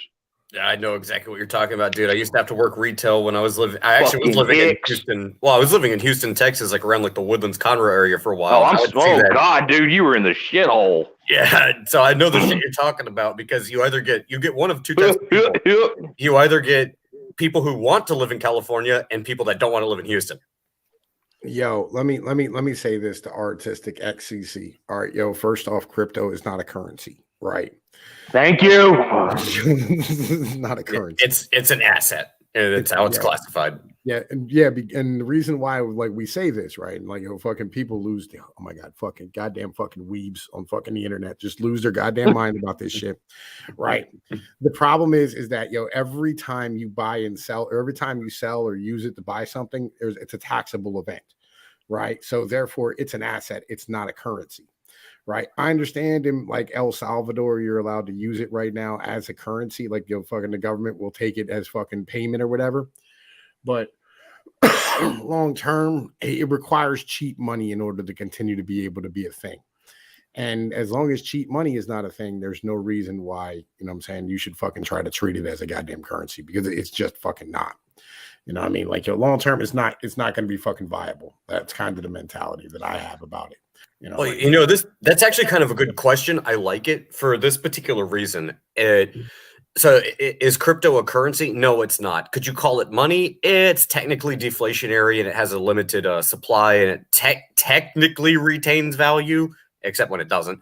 But you could make the argument that as an asset class, and this also, there was a similar argument that came up before crypto even really became like a mainstream topic and people weren't talking about Dogecoin at fucking local Applebee's. But weirdly enough, there was certain states in the US, I know my state was one of them, we're talking about, can I pay my mortgage using gold or silver? Weirdly, there are a growing group of people that actually, it seems like they actually want to move back to a barter system where we'll just exchange assets. Like, here's a Bitcoin. And you can, if you don't believe me, go to JM Bullion. If you have a browser open right now, go to JM Bullion, look at an ounce of gold. They will let you pay them in Bitcoin and, ironically enough, Dogecoin. So I can get gold using Dogecoin. I can get gold using dollars. And weirdly, we're moving into this strange barter system where, like, fuck, it wouldn't surprise me if I could give somebody a bushel of apples for 1/10 of an ounce of silver at 10 years in the future. It's a bizarre. But here's the problem with that. A lot of these, I got a friend of mine that did that. He made a precious metal purchase on some property. Here's what they don't tell you about that. Sure, you might have used a gold ounce, but the IRS taxes you on the monetary value at the time of the purchase of like silver or gold. Like gold was like 1900 at the time. He got taxed on that amount. See, funny enough, I don't pay any taxes on my purchases when it comes to gold and silver, and it's not. Yeah, I know. No, neither do I. Because I get my hair cut with a silver dollar. I give my barber a silver dollar every time, and then there's a gas station I go to. I usually get about, I think it's I get 2 gallons per quarter. Each silver quarter I give. We figure it out whenever I go and get gas and whatnot. So it's always fluctuating, but. Well, that's where things get weird, is when you take that physical asset and you make a transaction with it, then it suddenly becomes a taxable asset, and that's where things get really hairy. Mm-hmm. But that's my little 2 cents, or two silver. What are they called? What's the fucking Roman coin? Denarius. Denarius. Thanay you. Yeah. The denarius and the solidarius. 20 denarii. There you go. Where soldier came from. Silver's at $22 an ounce. But the premium, because I just bought some today, but the premium is right at $30 because supply is short. Yeah. Well, like fucking, we were having that problem last year where, like, if you wanted to be able to buy silver, it was at like 40 something. You know what I mean? The paper price is not the physical prices. There is 2 markets. They just don't like talking about it. Well, like, yo, man, listen, I've talked about the fucking fraud that they've been committing in the silver and fucking gold Oh, market yeah. for years. I know. I watched your vids on that one. We both agree on that one. I'm a silver stacker for life. Yeah, I feel you. You A la what I mean? mort, l'argent. Yeah, I love me some motherfucking silver. I'll be honest with you. I'm not as huge of a fan of gold. You know what I mean, but It's too overpriced. Gold is banker money. Gold's what they did to fuck us all over and put us on the current system we're on. Well, I mean, like, yo, gold's eternally tradable. You know what I'm saying? It's useful, and you know, what I mean, it makes nice jewelry and shit, right? But the problem is that like gold is just entirely. Well, here's the problem with gold. Here's the problem. Like, I got friends of mine. My friends are like, well, I got gold for the apocalypse, nuclear war. I said, you dumbass, you do understand that gold absorbs radiation, you fucking wingnut. Well, like, that doesn't matter. The problem is all right, like, okay, how do you measure out gold to pay somebody for shit? That's actually one of the big issues with gold being issued as a currency is because the denominations are usually so damn high that unless you're spending like $200-300 on something, I found silver is a lot easier to just conduct everyday. I found my family's records from the 1880s during the quote unquote gold standard, and what they would do is they would take a $20 gold piece, they'd go to the market dude, and they would give them the $20 gold piece, and they would use that as like their tab. And then whenever it would run out finally, then they would go and give them another one. That's how my family did it back in the day. Yeah, that's actually a good way of going about things. Look, we need to have a conversation with this dude real quick. Hang on a minute. Hold up. What's up? We need to talk. We need to talk to this guy real quick. Oh my God! Can I get the bat? Can I get the bat, please? Look, Willie, Peter, can I take this one? Can I take this question real quick? I mean, do you want to take it back to, like, you know what I'm saying? Smite. Archimedes? Do you want to take it back to Archimedes? Or I just want to say how a scale works. I was damn it. I was gonna say that's the reason we have scales and the purpose of weights and measurements. That's what a dollar is not a piece of paper. It's a goddamn weight. Yeah, so if you have gold that if it doesn't feel like it weighs 1 ounce, dude, get it weighed. Make sure it's not hollow. Not all metals weigh the same. Like, there's a reason that the entire weights and measurement systems was put in place to begin with, and it has to do with transactions. And there's a reason you always see somebody with they look like a little miser, and they're sitting there with their scale and making sure that, okay, you want 1 pound of fish? Okay. Well, I'm going to have 1 ounce of gold for this. Let me explain something to you here, Willie. All right. Legitimately, that's a good way to get shot. All right. Exactly. All right. No matter where you're ordering from online, right? You know what I'm saying? Like, yo, for the most part, almost every company is pretty reputable. Right, JM Bullion, who's some other motherfuckers? AppMex is another big one. At my coin shop, if they have a questionable coin come in, it looks like a scene from CSI. They get the acid test out, they get the spectrum analyzer. They got the damn spectrum analyzer under the counter. They pull this damn thing out. It looks like something out of like 1950s sci-fi. And they go to like running around with lab coats and shit. Well, so my point is this, Willie. If you have a solid bar of silver, we know how much a bar of silver weighs. If you put a certain amount of tungsten in it or a certain amount of iron in it and you weigh it, it's not going to weigh the same. And if it does, that bar, trust me, I've worked with bars that have had like tungsten cores in them, and then they have a spike bars. Yeah, and then they have they're basically plated. That's the word I'm looking for. You can tell. There's some that are really, really well done, but when you're talking about bars that are going to be tungsten weighted, the fake bars, you're talking about denominations of like 10 ounces, a kilo, 50 ounces, 100 ounces. I mean, that's more gold than you're never going to see. You're never going to see a bar like that. I mean, I have a kilo ounce bar, and there's a reason I only buy hand poured kilo ounce bars, is because you can see the bubbles from when the metal settles and cools. You know it's not kilos are hand poured stuff's really cool. Oh yeah, it's good. Honestly, I like hand poured stuff. It's cheaper, and again, you can tell much easier if it's fake and if it isn't.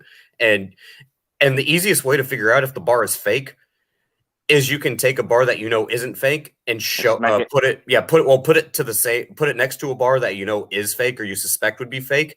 The sizes aren't the same because they can't be. All Okay. Yeah, the all right, dimensions so because of the density. here's a question from the chat. And I looked it up. Fucking pyrite is used to clean iron sulfate. It's also used to make nutritional supplements, ink, lawn conditioner, water treatments, and flocculation, moss killers, and many other chemical processes. That's what pyrite. I got a big chunk of pyrite. I got it in Georgetown. Yeah, we used to dig it up out back, but And it looks nothing like gold. I don't know where they get fool's gold from. It looks nothing like it to me. But like, because if you flake off some of the pieces, like oh look, it's specks of gold and shit. You know, it's shiny. I'm maybe not so, lie, but when it's as kids, we used to use pyrite as fucking slingshot ammunition. I used to use quartz. I used to dig quartz out of my freaking backyard, like giant chunks of it, and I'd use it as slingshot ammo. I'd shoot the neighbor's cats with it. Back to the we use like shock stones and quartz stones as slingshot ammo. We just like to throw rocks at each other for some reason. Oh, hey, we played we war. used to We used to do have that. pine cone Grenades, wars. man, grenades. We used to use we used to have pine cone wars when we were fucking kids and shit. Oh, dude, you throw a pine cone at someone, you get hit hard with one of those things. Those bastards hurt. Now, here's what we did. Here's what we did. High school during recess, we would have like a water bottle war, bottle cap wars, and there was at one time that was just fucking disgusting. It was piss war. Basically, they filled up water bottles with their own pee and throw it at each other like a grenade. I was like, dude, What the fuck? yeah, that was my high school, dude. Bro, that's biological warfare. I'm pretty sure that's against the Geneva Convention. Yeah, we used to fill up super soakers with bleach and fucking spray motherfuckers going down the street. Dude, I watched the streets that are most greatest ass whooping I ever saw. A kid did that to his dad. His dad took it from him and beat him with the fucking super soaker till it broke. He kept wailing on him. I was gonna say, man, you do that to the wrong fucking person. It's like, this is my favorite shirt. Like, oh, His dad had just bought that shirt too. He was pissed. Oh yeah, that's a quick way to get your ass kicked. He did. He got his ass fried. Damn. It was glorious. Fuck. But yeah, man, fucking all right. So anyway, anybody have anything else to say about, you know what I'm saying, the great American divorce? Well, what I find funny is I know the legacy media, Mockingbird media, mainstream media, whatever you want to call them, they were all freaking out like, oh my god, like 52% of Donald Trump supporters want a divorce from the United States. They want to secede. Did you guys notice that 41% of Biden voters want the same thing? Well, it's something like 92% of voters are expecting a civil war. Well, I know people have been talking about a civil war, but I actually think it was University of Virginia that did this study, and what the results found is 52% of Trump supporters like, yeah, no, screw you guys, let's secede. Like, I don't want to be part of your authoritarian nonsense. And 41% of Biden voters think, yeah, screw you. You guys aren't on board. You don't want our mandates and this and that. Well, screw you. We'll secede. It's almost like it's becoming a mutual agreement. Like, yeah, I don't like your policies, so you don't have to be a part of mine. You're just not going to receive the benefits of my government, or whatever it is I'm going to do. It's like, yeah, benefits. Well, it's like, well, it's weird because it's getting to the point where it's like, you don't want a mandate for this and you don't want a mandate for that. Well, then fine, you're not going to get anything from what my government is going to provide. We don't want it, so deal. It seems like we're moving in that direction. At least I'm trying to be optimistic about it. It could become something more concerning, but right now it seems like just a mutual agreement for fuck you. Well, fuck you too. All right, fine. We'll both happily agree to fuck off. Well, when you're looking at that, then you start to get into the question of how do we actually break things up? I'm expecting conflicts over territory disputes to rise up if we can't do that amicably. Well, who's going to fight with who, ad hoc? That's my thing. I'm starting to really think that they just use the term civil war as a fear tactic to keep us in line. Because who the fuck are we going to fight? I feel like we're not going to fight each other in the end of the day. We're not. If anything, the inner cities are going to be bigger death traps than a quote unquote civil war. That's just what my mind keeps going back to. That's what I'm talking about, is because, you know, you're going to have the elites in their ivory towers. They're going to want to keep the lights on and everything else. But all the means for the basic necessities are all located in the areas that are controlled by individualists and red individuals. Well, that's their ass, not ours. That's their problem. Well, yeah, which means they're either going to want to take it by one of two ways, either through diplomacy or by force. What force? What force do they have? We're the force. Well, Ad Hoc does have a point here. When people in large population centers start noticing that there's no baby food on the shelf, there's no eggs, there's no bacon, there's no butter, there's no milk, there's no water, they start getting desperate, it could resort to violence. I'm not going to say who is going to win that. I'm not going to speculate on that aspect, but desperate people do desperate things. Yeah, desperate people are going to do desperate things. The elites, they're already masters of manipulation and deception. They can easily turn the hordes on the individuals that are outside of the population centers. But okay, hold they on, have guys. all the food, you know, go raid Well, them. here's the problem. There's going to be a standalone complex, and you're going to have a mindless horde come out to raid. Okay, that's fine, well, and good, but you got to understand. They got to cross and traverse about 800-900 miles to get there, presumably on foot, and they're starving. And then they meet the ones that are Do not underestimate that. I'm not underestimating. But by the time they get there, you find well-fed country motherfuckers that know how to hunt, been killing shit since they're 15 years old, or 16, or since they were 8 years old, know how to reload ammunition and all that stuff. Who's going to win? Now, will I say that the casualties on the other side would be great? Yeah, probably so. But also, a really good book to read that really does go through this. That is the conflict we're talking about. That when people say that there is going to be a civil war, it is. But that's not a civil war, though. That's not a civil war. It is still a civil war. That's just a war. It is a civil war. A civil war is two factions fighting over the same government. And when you're that's fighting what over, we're looking at. We're not fighting over that. We're fighting over resources right now, Ad Hoc. Yeah, at the behest of the individual. It's more or less going to be more like a Mad Max kind of scenario. Well, minus the nuclear fallout. No, I agree with Nev on that one. Well, I mean, all right. So, like, here's what I hear a lot of people saying is, like, the people of the cities will flock to the countryside to raid the farmers. I'll be honest with you, I don't think that's going to happen. I don't see how they can do it, Tom, because they got to do all. That's a lot of goddamn walking, and we're a very sedentary people. Well, that's not only that. That's a lot of goddamn cooperation. That's true. Half of that. They will pull it off, though. Again, No, this I the don't think- Not necessarily. No, you don't understand. This is Bubba, the hood. collectivist mindset that we are talking No, about. Ad hoc. You're good at You don't organizing. understand the hood. The hood eats itself. Yeah, the hood will isolate each other, and they'll mostly just fight and skirmishes and turf wars just over the next Twinkie. They don't want to go make the effort to put the fuel, get out of the city, go hoof all the way there, because most people in the cities aren't rugged individuals. They don't know how hard life is. You're underestimating them. No, I'm not. No, I'm gonna tell not. you, I live in Chicago, dude. Okay. I know what it's like. Ad hoc. Literally, I live in an area where there's a city of 50,000 people that's 97% black. All right. And out of these 97% black people, there are 5,000 taxpayers. All right. And the reason for this is because the motherfuckers are scared to cross the bridges across the river to go get jobs. Well, I actually have a completely different criticism. Go ahead. Why are you going to walk 100 miles to raid the farmers when you can just easily eat the rats, the zebras, and the cicadas? Isn't that what they wanted anyways? No, that's not. I get your mentality, but like, again, they're not cooperative. No. And I've worked in the ghetto a lot in my life in Waco with Dad. I've seen it. It's dog eat dog, and they're not unified. And the ones who try to unify them, they're the ones that get Zulu'd first. Yeah.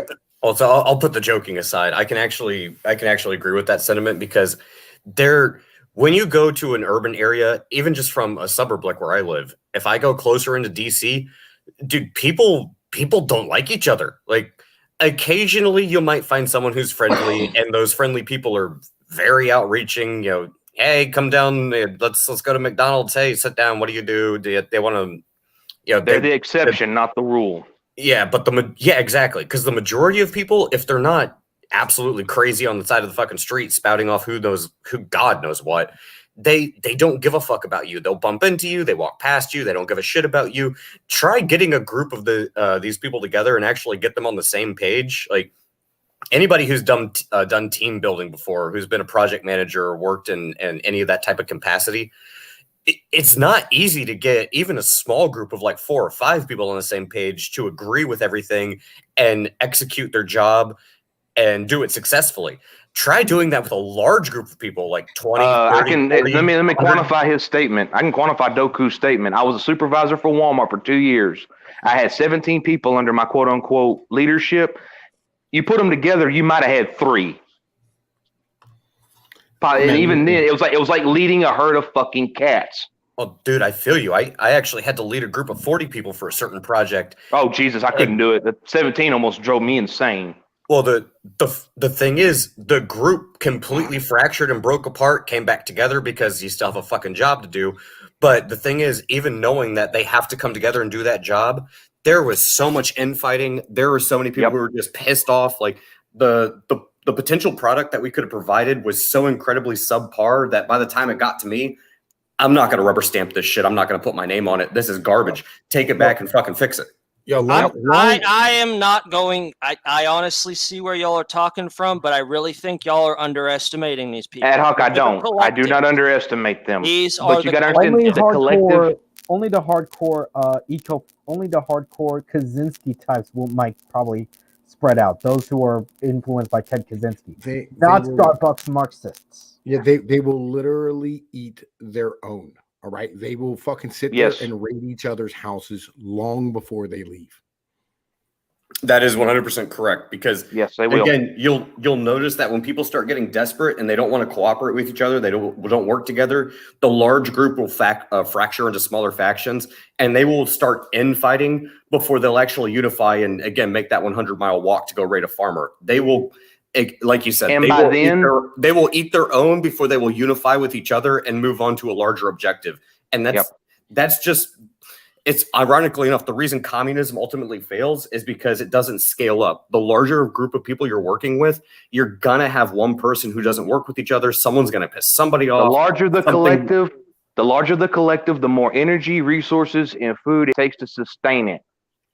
Well, and it's also easier to fight the person that's right next door to you than it is to fight the person that's a 10-mile walk away from you. That you know is not armed, or you know what they have and what they don't have. Exactly. Right, ad hoc. Think about it like this, right? When Katrina happened and they had a massive amount of individuals in the hood who were flooded out and didn't have no food, didn't have any way to be able to like fucking pay for anything. What they did is they went and stole TVs, right? You know what I mean? Because they're fucking retarded. All right. They didn't go and steal bread. They didn't go and steal eggs. They went and stole TVs and sneakers. That's the mentality. And you can see that on video. There's video of that. They will sit around and wait for somebody to rescue them long before they leave to go find food. Right. And like, they'll, before they even go to find food outside of the city, they will raid everything in the city first. Right. And then they'll fucking raid everything on their way outside of the city. Right. Like fucking all little Family Dollars or fucking, Walmarts. Like, legitimately, there's a grocery warehouse, like fucking probably 8 blocks outside of the city. Right. One of the largest in the nation. Legitimately, I promise you, they will not raid it. They don't know to raid it. Yeah, they'll raid Walmart. They'll raid motherfuckers. They won't go to the distribution center, but they'll go to the local one. Yeah, they'll go to the grocery store and pick through rotten vegetables before they go to the fucking Joan that has the frozen goods. But where I'm going, when it all goes south, I'm going straight to the distribution center. Yeah, me too. I'm not fucking retarded. Right? Like, I know where all the you own your truck, right? Right. I mean, like, I'm fucking I can go steal whatever. Like, it's not even that hard of a deal to fucking steal a truck. Right. None of them will even steal a fucking. There wasn't one tractor trailer stolen in Katrina.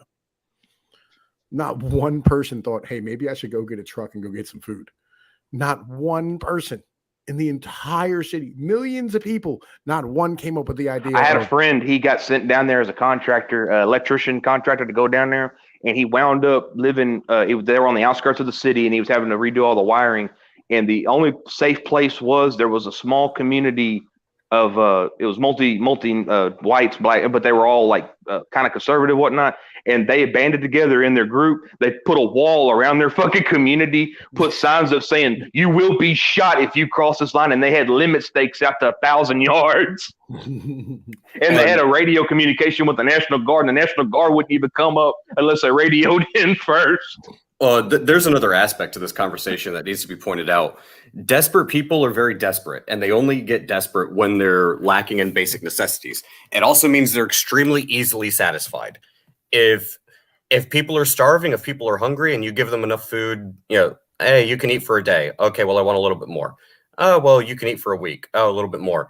In the meantime, those people are also very easily taken advantage of, and that one situation is the one that you actually want to be most concerned about, because if a leader does rise up and is able to unite, that is what I'm concerned about, because we are talking about collectivists.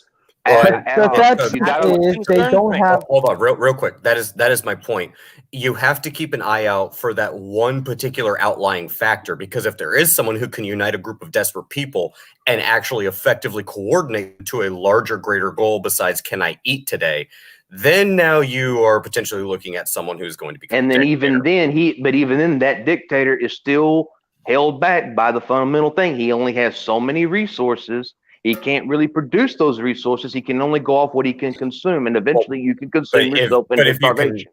But if you can unite that group of individuals by force, because they initially started out working, you can, and you will succeed for a little while. But then disease, starvation, resources, people fighting over eventually you burn yourself out. Well, and that's how you create a well-organized army, though, is because people that were originally fighting out of desperation now have a leader to rally behind. They can look. That's when you see people look to the neighbor next door and say, "Hey, those guys have resources. Yeah, but let's go take that." Here's the problem that you have, right? Legitimately, this is the major issue that you run into with that mentality. Joshua, I have a whole video based on that on my YouTube channel. I watched all your vids, ad hoc. Ask anyone who can put together who's ever put together a fucking force. You got to be able to feed and arm them. Beans. It goes down to the 3 B's: the beans, bullets, band-aids.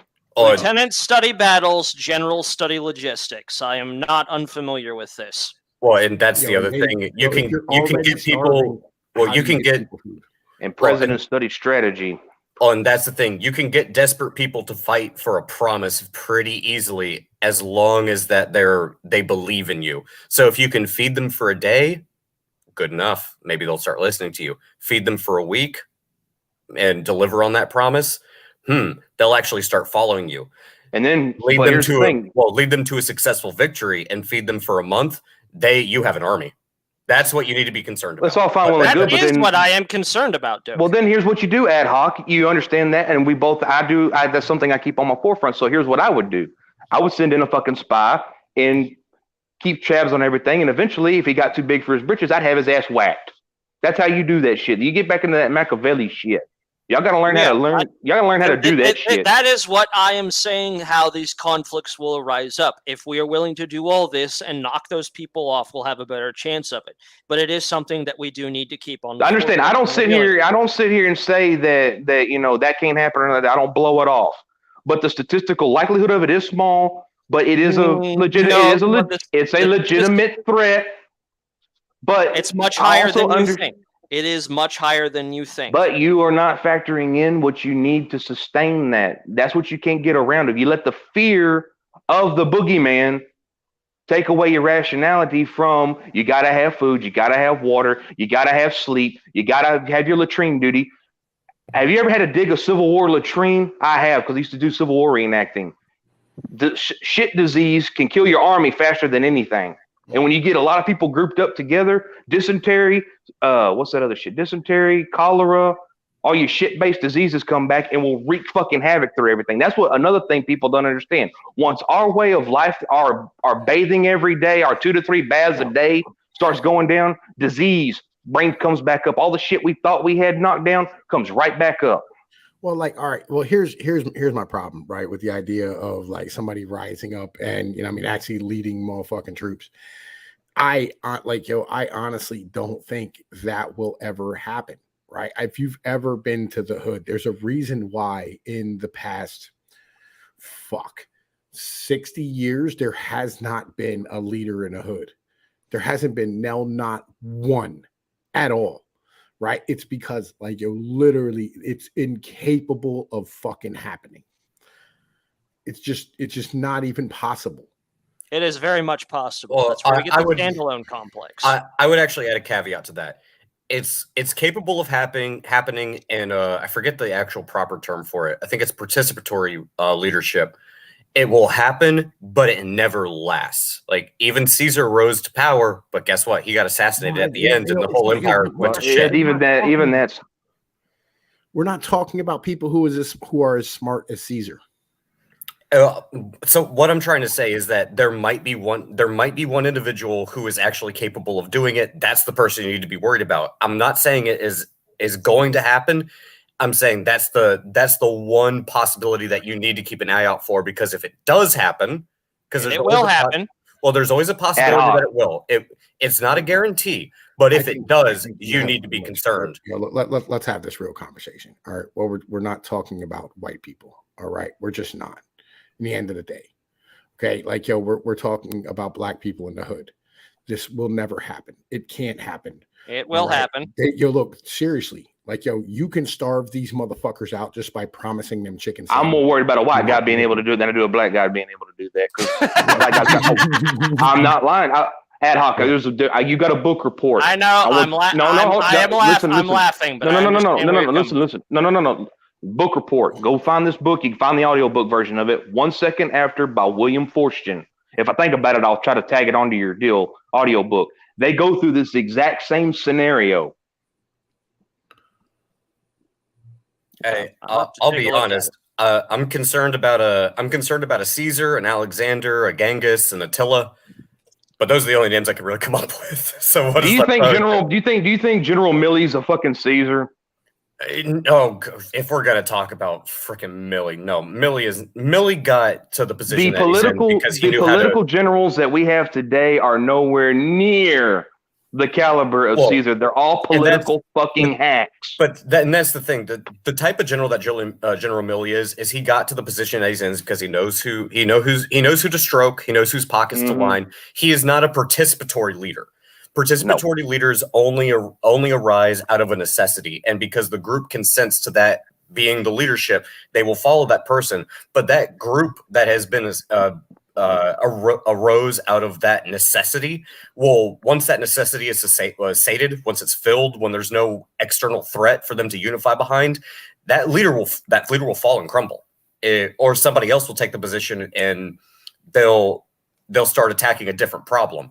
That's a much more dynamic form of leadership. It doesn't occur very often, but it's the one that you need to look out for the most and be the most worried about. Because if someone does arise in that type of environment, you're looking at someone who's a natural leader who can get people to rally behind them. They are the ones that are the most scary. Yeah, look, I'm just saying this has never happened. Right, we've had massive amounts of fucking strife inside of our fucking country, right? And this has never happened, ever, right? I mean, like, we've had disasters befall our motherfucking cities and shit, and they've never left looking for food. I agree with Pinoid. I do agree with Pinoid on this one. Right, this is the problem I'm talking about. Like, legitimately, like they'll just go to like some fucking FEMA thing, whatever, you know what I mean? Like a goddamn fucking Superdome FEMA and starve to death, right? You know what I'm saying? Like, they'll FEMA be hiding in the bunker while everyone else is starving. That's their plan. Right. Yeah. Like that's, they'll literally go to like whatever fucking stadium or whatever. Bluemont, Raven Rock and Mount Weather. And that's where they're going to hide. Go, what's that noise? What's that? No. I mean, the people of the cities, like they'll just go to like their mall or their grocery store. Oh yeah. Rate it, you know what I mean? And like, they'll all go back to their apartments and fucking starve to death. Yeah. Not wrong. Like, people, you might get a few. They get smart enough to do a little bit of gardening and whatnot, but who knows how long they'll last. And they'll literally, like, other neighbors will rip up their motherfucking plants to try. They'll have like like street violence that you've never fucking seen before. People trying to eat each other. Like cats and dogs will get fucking eaten long before these motherfuckers leave a goddamn city. Yeah, roof rabbits. Well, they used to call cats in the Civil War. Here's all right. So here's why this hasn't happened. All right, it's because of the fact that like you're not part of a community anymore. Right, because like all these moms are on fucking welfare and Section 8, like so like they're not relying upon the community to get by, so they're not part of the community, right? So they're not connected to anything. There's no fucking bonds already fucking put together. That's the issue. Well, and again, in those situations, though, as long as people's basic needs are met, even if they're desperate, but they can meet those basic needs, you're not going to get them desperate to the point where they'll actually rally behind someone and follow a leader who can provide them those types of things. They don't have a community to have a leader. Yep. That's the problem. Like, legitimately, like, that's why, like, we don't have communities anymore, is because, like, the feds have been standing here handing out money to fucking females, and families have been completely motherfucking, like, disassociated from the community. Okay, I get your point. I see where you're arguing, and it's actually a really good point because you're correct. You can't have a group of people come together or even rally behind a leader, regardless of how probable or improbable it is of occurring, if you don't have a sense of community to stand on the back of in general, like to begin with. If it's basically you counter that, Doku. That's why they are collectivists. Well, That's even not though how if they people don't act. But if they don't have a sense of community, if you don't have that They do have it. That's No, why they they're don't. collective. Yes, they do No, have it. no, they don't. Some That is collectivists why they are do, called not all of them. collectivists. No, they're not. They're not collectivist ad hoc. They're lab rats who know when they get fed. That's more accurate. That's the difference. These aren't collectivists. I can't really disagree with that. What they are is they're goddamn fucking animals in a zoo. Circus zoo that gets fed every day. Yes, that's what they are. They're just reliant. They're not collectivists. Yeah, because collectivists would actually incentivize to start growing their own food, have individuals that know their shit, like specific trades, barter, starting growing crops, trading, knowing exactly how to get some society in order. That's what actual legit collectivists do.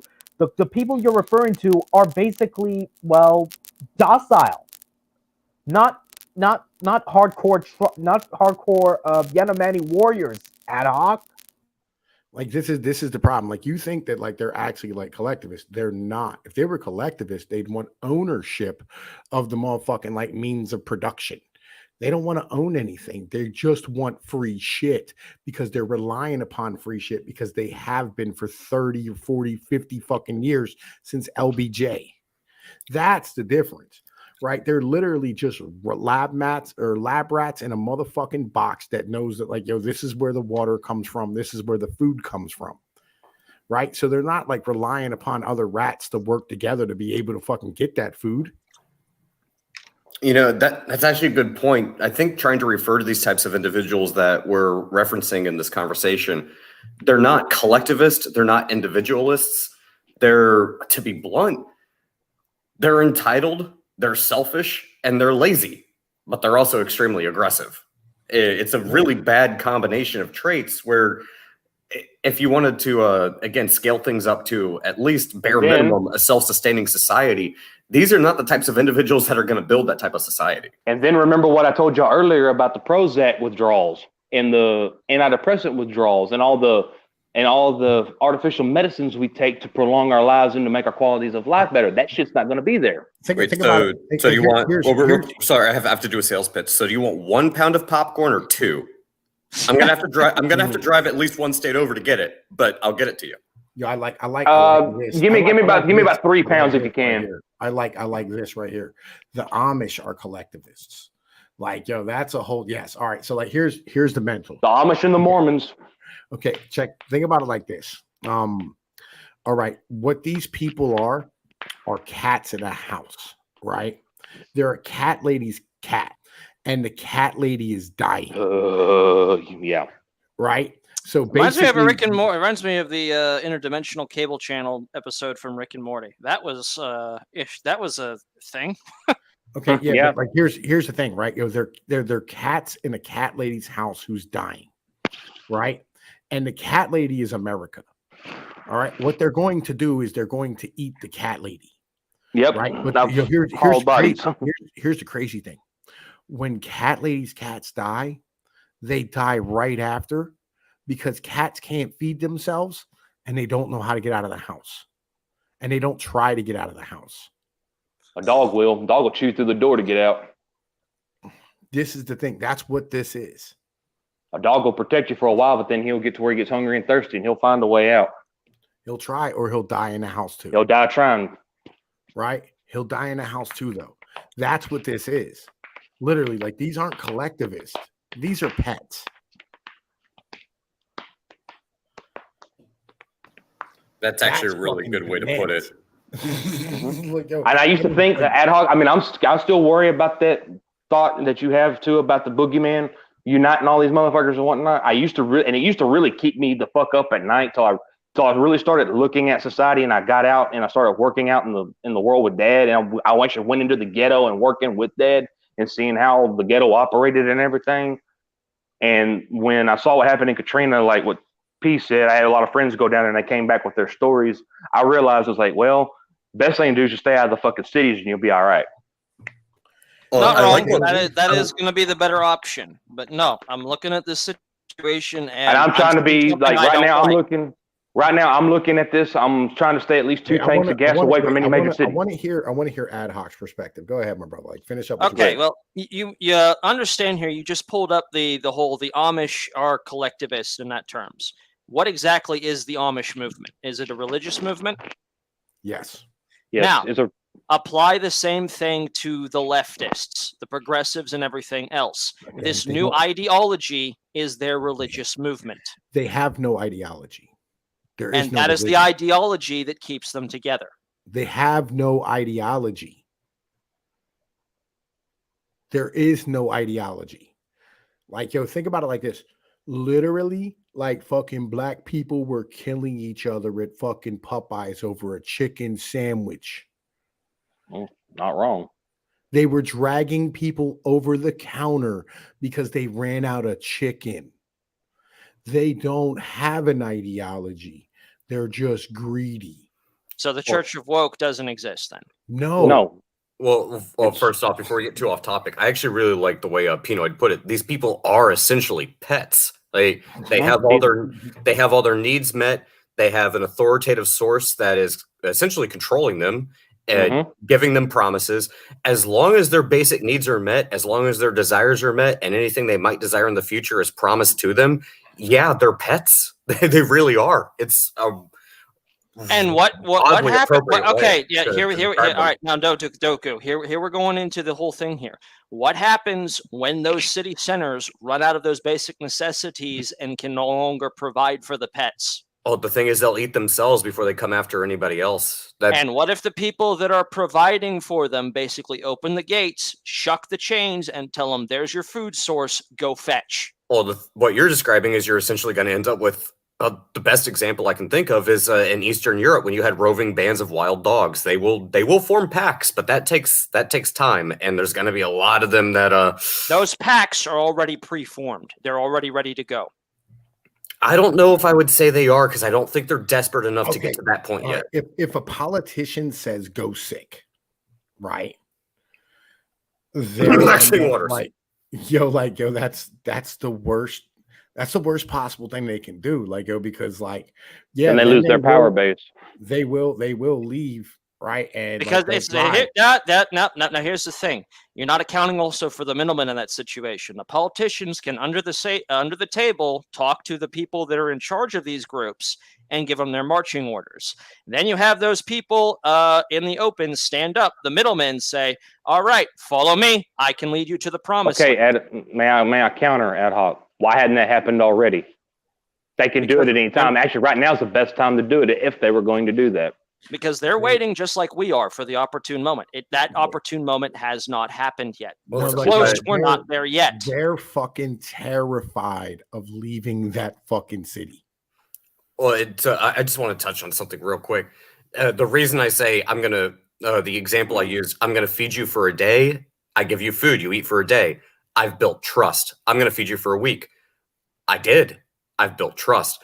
What what the issue here is, and this is, I guess, as one of my mentors would say, this is the secret sauce, is you have to build that trust, but you have to balance it with desperation at the same time. Right now, these people aren't necessarily desperate, and their dependencies, the things they desire, the things they want, are being met. So this is where the importance of giving someone a promise is. You already have built trust. They already believe that you're going to give them and deliver on your promise. So you can make them promises. The second you fail to deliver, things start to go to shit. But if you deliver on these promises, you can still actually expand these things to such a point where these people will follow you to hell. I mean, like, if they say, and we're already with that with the socialists and communist movements in the United States. We're already at that point. I mean, if they say they have plenty of food over there, you know what I mean, at that point, you know what I mean, then it becomes a actual real violent situation. But that's my concern. That is what I see happening, and there is a very real chance. It's not small. It's higher than you think that it will happen. I think they will die. Right. I think that, like, at that point, then like literally they're just zombies and you just clip them. We call it a Zerg. Right. They're zombies and you just clip them. No, but that's we call it a Zerg. When a Zerg happens, whether through a standalone complex or an organized front, there are only two ways to stop it at that point. Either a well-organized force or another Zerg. And the only way to truly stop it is to stalemate it. Well, no, you just keep shooting them and then they stop coming. No, you set the force on fire around it, and as they run through it, then you shoot them, and then if they don't run out, they get the ass burned up. That's a stalemate. That's the only true way to stop it. No, it's not stalemate. No, you eliminate the problem. But these people are pets, right? In the end of the day, that's what they are. They're fucking pets, right? And like, pets do nothing without orders. And you're going to say like, hey, there's food. You know what I'm saying? Like, they'd have to be specific about where they were going. And here's the problem. They will be specific. Okay, hang on, guys.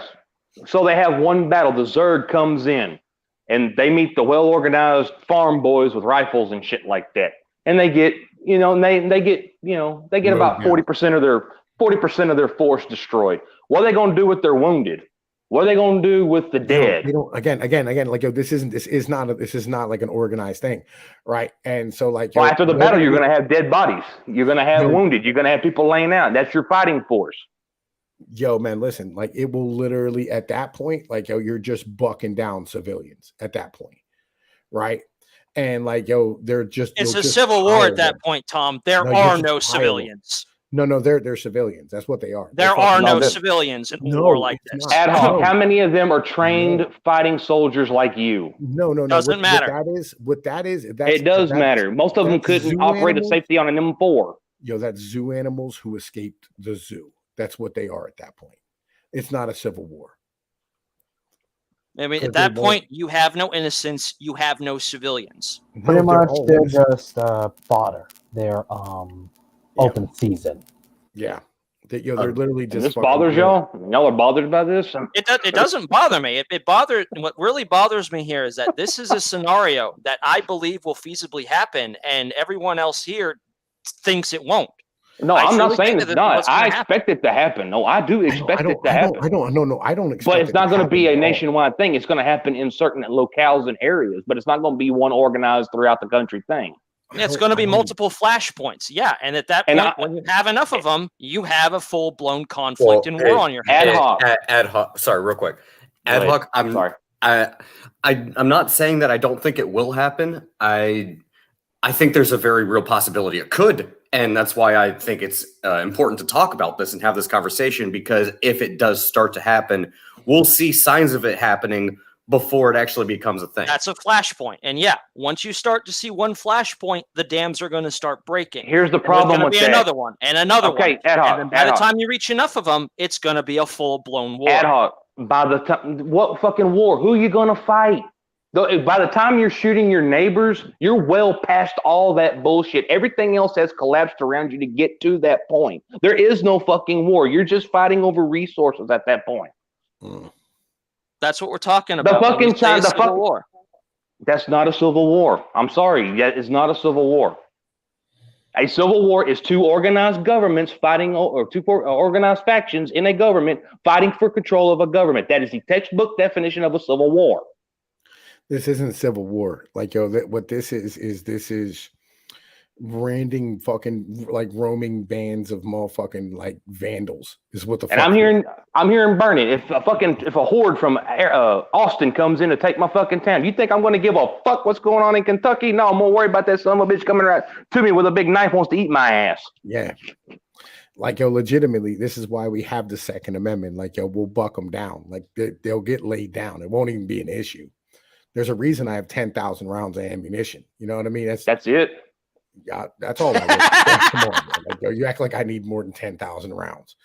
Legit. 10,000 rounds. DACA. You can never have enough DACA. There is never enough DACA. Right. Always more. They make good currency.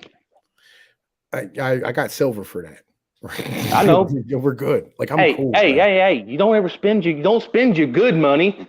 Right. Yo, and on top of that, like, you know what I'm saying? I might have. You use your ammo to get more silver. Come on, bro. I think you're supposed to be a third-fling monkey here. Supposed to be the pinnacle of Italian engineering. Right. Like, you gotta remember, I also have, you know what I'm saying? Maybe like, I don't know, 150 pounds of rice, you know what I mean? And, you know, fucking bunch of cans and shit. I'm pretty cool right now. You know what I mean? Plus land. Hey, Pinoy, store ghee. We can get it at Walmart, $6 a jar of. It's over on the baking aisle. It's clarified butter and it's shelf stable. Good shit. Good in rice. Good to cook with. Good source of fat. Okay. And I got Saison Goya as well. I got like fucking 3 of them big boxes of Saison. So I'm fucking cool. Plus a bunch of fucking hot sauce. I'm straight. Don't worry about me. I'm good. Right. But anyway, like, yo, the mentality is this. Okay. I'm not concerned about like what ad hoc saying, because like, yo, these people will not do this on their own. Right. They will not. Like, this has always been a fear about the countryside that the city's going to come out. Well, real quick, this reminds me of something I wanted to say earlier and I had forgotten.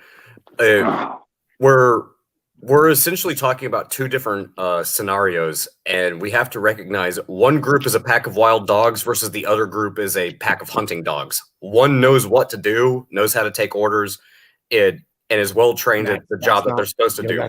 That doesn't exist. Yeah, but so what we're talking about right now is a pack of wild dogs. They're operating out of necessity. It doesn't mean they're a well-trained fighter. They're not wild dogs. No. Let's make this a buck. They're not wild dogs. They are feral dogs. They are domesticated dogs that have went feral. And there is nothing more dangerous, because I know from personal experience, because I used to live at a lake where they would dump domesticated dogs off. Them sons of bitches, when they go feral, they go wild. And I would always take trash outside, and I had to carry a 32 pistol with me everywhere I went, because one night I went to take the trash out and it had food in it, and this fucking feral dog came out of nowhere and almost tore my damn arm off trying to get to the damn deal, and I had to shoot him in the face. Okay, that's a fair point. So that's what they're going to wind up being, but they can only go so far till they run out of food, because they don't know how to provide for themselves. Yo, look, again, like, yo, real shit. They will. All right. So, I mean, let me put this like this. Before it gets to the level where they leave the city, they will wipe the city clean. And Pinoy's right on that one. And on top of that, their population will drop immensely from through die-offs and fighting, from die-offs, from people not taking their meds, all kinds of shit. No, not just that. Like, yo, they'll kill each other. They'll kill each other. It's going to be everything. You got to factor in true cost economics. You got to factor in every fucking thing. Look, and then once they leave and they fucking head the fuck out, right? You know what I'm saying? Like, looking in the suburbs for fucking food. That will basically be a scorched earth by that point anyway, because again, these will all be blue districts with no food in it as well. Right. And like, yo, they're going to get met with motherfucking a whole lot of firearms that are just going to buck them down. Like, this is what, like, yo, they're already ringed up. They already have people all around them to keep them the fuck in. Long before they get to the countryside, they got to go through like fucking 40 miles of suburbs. Why do y'all think they put loops around the major cities? What do you think those loops are for? And see, the reason I wanted to use the, I'll say feral dogs instead, because I actually like that analogy better. Feral dog pack versus hunting dog pack. We actually already have a precedent for this, and all you have to do is, again, look up what happened in Eastern Europe when the Soviet bloc collapsed, and what happened with dogs. We actually have seen this type of mentality before, and it's actually really applicable to how humans in desperate situations act. It's very, very similar. Yeah, you're not wrong. I studied it too. I studied a lot of books on that subject. Oh yeah, it's crazy. And the only thing that stops it is they either find an area where they're sustainable and they'll settle, or they get met with resistance, and that resistance usually is a violent one. And by then they're so whittled down that they either succumb or they adapt. It's either or. I mean, they're most of the time they get succumb. They don't. Maybe one or two out of the pack survive. Yep. But that's my point. So I'll let you guys keep going. I'm gonna mute myself. Yeah, I mean, like, legitimately, like, I don't see them fucking making it to the countryside. They will make the attempt, and that's what I really What want. to do, the smart ones, they're not going to go steal their neighbors. They're going to bargain and leverage something At first, yeah. Probably. you got to understand too. When a baby goes to crying, saying "Daddy, I'm hungry," that shit goes out the fucking window. Right, I feel you. Right, and like, again, like, there's lots of people in the suburbs who haven't prepared either. And Pino knows what I'm talking about. He knows what that is because he's a father. Yeah, like, yo, I'll be honest with you. There's a lot of people in the suburbs who are not ready for this either, and they will end up. And the ones who are, the ones who are ready for in the suburbs, I'm gonna tell you what they're gonna do. They're gonna fucking leave and go to the places they already have, or they'll go with their friends that they've already prearranged with. Shit, I'm not ready for it, and I'm probably gonna have to either stand and fight myself and die trying, or I'm probably gonna have to find somewhere else to hunker down. Boy, you need to learn how to Indian fight. Like, yo, the suburbs are going to be far more dangerous, right, than like the fucking inner cities will. Let me keep that a buck too. When there will come a point where it will be. Yes, that's why I stay the fuck away from them now. I used to live in the suburb. I moved the fuck out of it. And shit, I'm kind of near the city point into and of itself, so I mean, I'm probably So gonna the hood- Have a way out. You better have a pre-planned way to get the fuck out. Nope, Yeah. I do not have any of that. man, exit strategy, man. I'm working on exit strategy. This nigga here, hold up. This nigga Hold here, up. look, I have a video on my channel, man. I'm gonna fucking go find that bitch. I'm gonna put it in the chat. That literally, like, I have a dude who explains what the fuck happens with this. Right. Cool. I'm gonna find that. Yeah, dude. video. To tag it in the deal too, because I want to watch it later. Got you. I got you. Give me a second, man. Motherfucking, like, yo, hold up, man. Put it in the description later on so I can watch it because I won't be able to watch it right now. And Tatsia, that actually is a really good point, and it's what Pino was talking about earlier.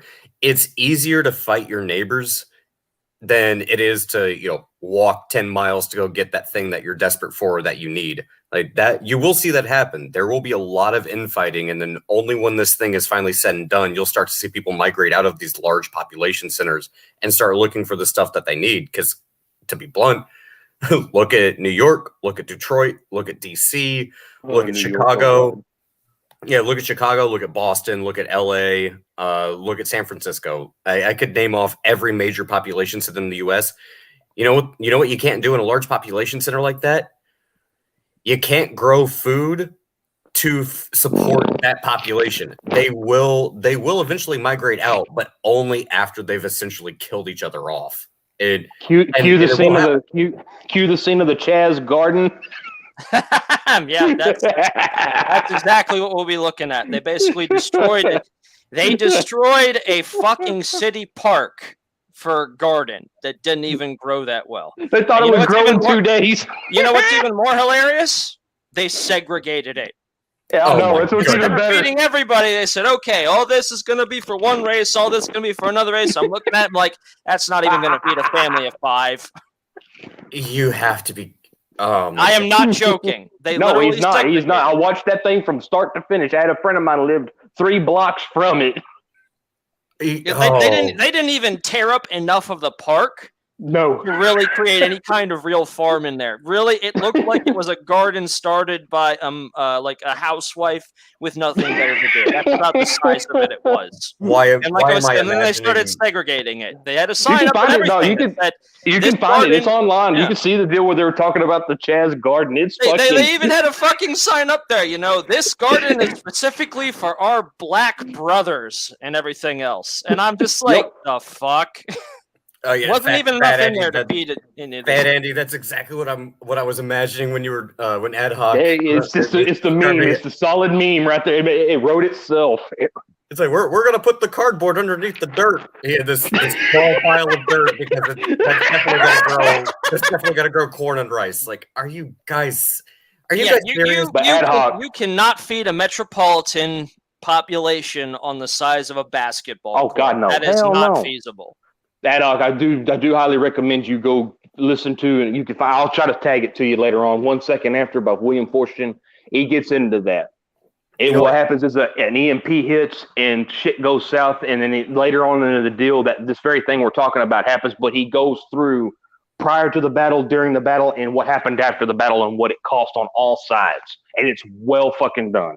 And another good book is David Crawford's Lights Out. That's Go another ahead good one. and send a couple of them to me. I mean, I've got I'll no dig real around plan. I'm going to be honest, though. I, when this shit goes down, I'm probably going to be your first warning. And then whether or not I survive, that's going to kind of be up to me. Do I have a place to go? Yep, but it's going to be a long way to get there. Like, you know what? Considering what you two guys just told me, considering what you two just told me, and what the Chaz and Chop did when they're trying to grow their cardboard frickin' garden, I am thoroughly convinced my chances of survival are better if I just hopped on an Elon Musk rocket and went to Mars and tried to colonize it, as opposed to live in one of the major cities in the U.S. Yep. I mean, I got a place to go, but I got two working. That's why I'm sitting in the hill country. I put plenty of hills and mountains around my ass. I've got 2 working legs, and I know how far I can walk when I start getting desperate. And that's the thing. You were being in the prior military. You're used to all that fucking walking. Most Americans can't walk a fucking mile.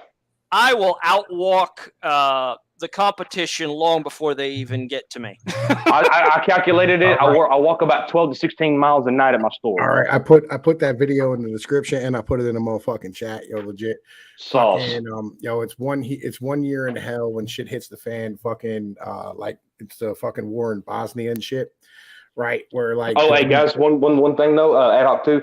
Y'all check out my page because I got a lot of playlists of just shit I aggregate. I don't really put my own videos out much. I go through and like shit that interests me. I put it together. I try to get as good of information as I can get. Yeah, I do have conspiracy shit, but I got all that shit privatized. But I've got like my public channels and shit. There's a lot of like shit you can do to kind of get yourself ready, ideas, shit like that I just kind of aggregate.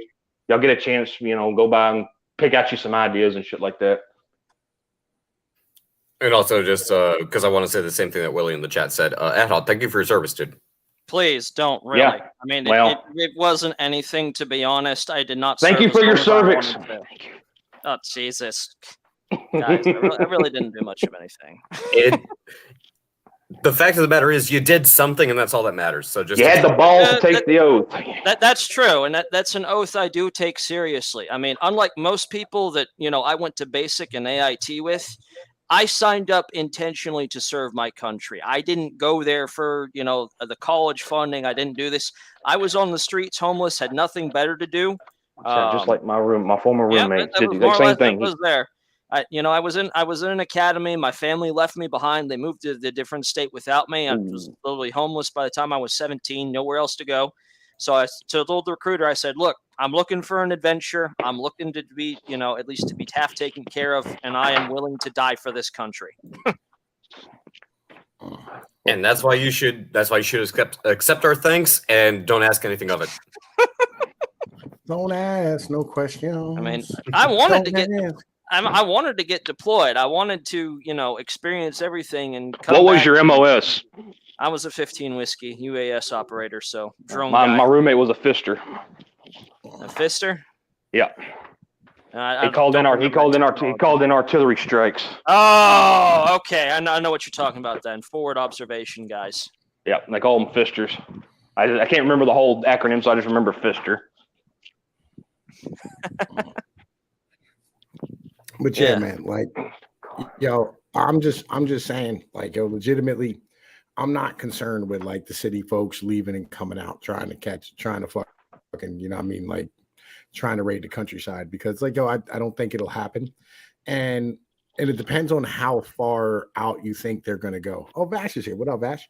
Right? You know what I'm saying? It depends on how far out you think they're going to go. I don't think they'll make it past the suburbs, right? And I don't think they're even going to make it into the suburbs, like really, like go because the moment they get closer, And even then, the people in the suburbs are going to have eyes up because they're going to have people coming in and out saying, "Yo, this is what's going on." They're going to have a pulse beat on what's going on, so you're going to have time to mount your defenses and have a plan and shit like that.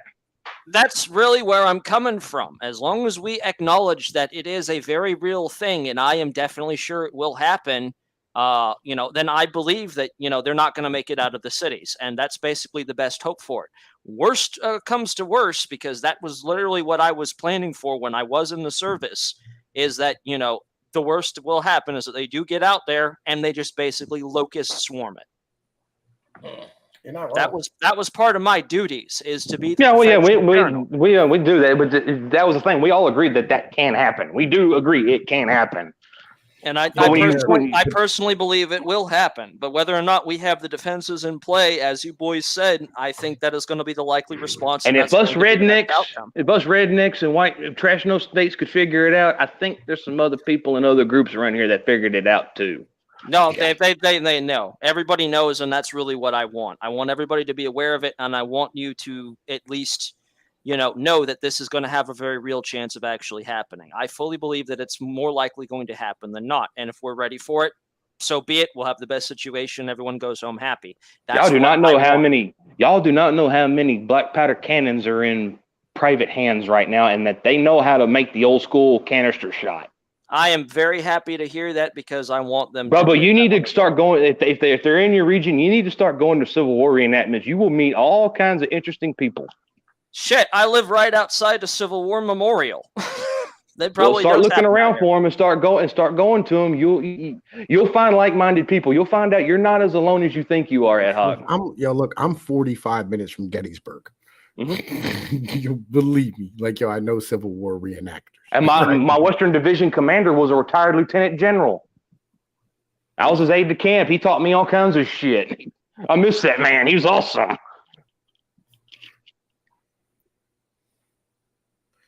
Right. I mean, I'm just saying, look, I'm not concerned. With motherfuckers in the city leaving. I know how the hood works. The hood will eat itself before fucking it becomes really. When you look at it on paper, it'll scare the shit out of you. But when you start putting in the socioeconomic and personalities and the supply chain, your logistics and everything in it, you start seeing that, okay, it is a thing, but it ain't what I need to be worried about. I need to be worried about getting my shit together and having my own personal security and things of that nature.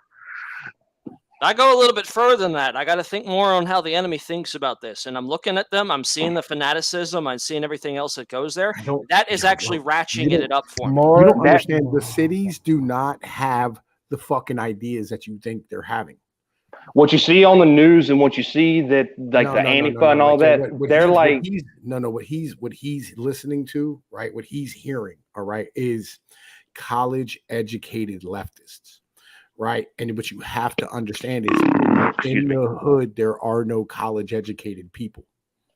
Well, also Peanut has a good point, because if you've ever gone to an area that is considered a hood or ghetto. I live in one, trust me. I have to carry a knife every night because I'm not permitted to carry a weapon. And there is one neighborhood that I sweep in. I do not take my eyes off the road for but ad hoc, the fact that you live in one, if you're an outsider and people in those types of areas see you, they'll either ask, "What the hell are you doing here?" and they'll tell you to leave, or they'll mug you. But the fact of the matter is, the reason that we look at or we hear people like, "Oh, I want to leave the hood, I want to do this, I escaped the hood," is because most people don't actually want to leave the environment that they're comfortable in, and they're extremely cliquish environments. I would equate them to the same thing as you sit at the same fucking cafeteria table, whether you're at work, whether you're in high school. People congregate around what they're familiar with and who they're familiar with. If you're an outsider, they'll call you out, but they won't go and sit at a different table.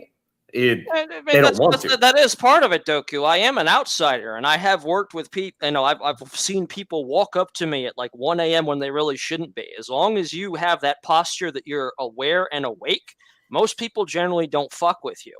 Hell, I had to have this one crazy guy rounded up by the police because the fucker pulled what looked like a gun on me. And if I had not been as awake and observant, I probably would have tried to kill him on the spot. The fact that I took a closer look at it, I realized, wait a minute, that's not a real gun. I was a lot more relaxed. But It's something you really got to watch. But ad hoc, that's not my point. My point is, and this applies to the suburbs. This applies to a lot of different situations. Even again, not even going into like hoods and ghettos, but even just look at a high school cafeteria room.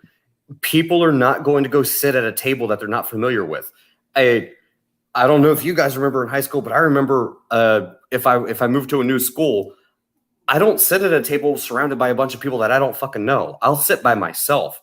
And nobody's going to come sit next to me. They're going to congregate. They're already familiar in the group and in the area that they're in.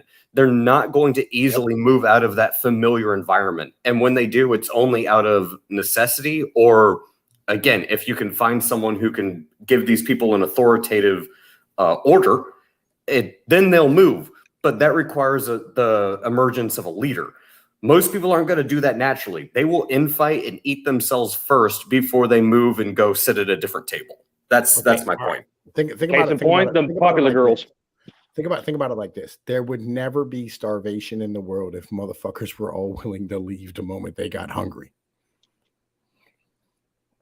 Yeah, not wrong. Basic premise, right? They were legitimately like, yo, if you're like, yo, I don't have any food, you know what I'm saying? Like, yo, because you can last, what is it, like fucking 14 days without food? You're fucking good. You know what I mean? Last a month, right at a month without food. Yeah, 21 days actually. I think Okay, is the actual limit. I'm short on that, right? You But can in go 3 21 weeks days, without food. It's but in water 20 that's the problem. The water is 4 days, I think.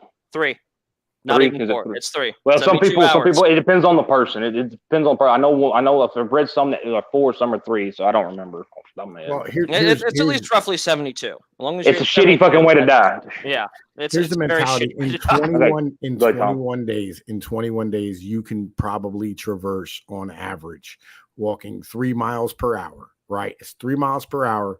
10 hours a day, 21 motherfucking days, you can cover, you know what I'm saying? Like fucking 600 goddamn miles, right?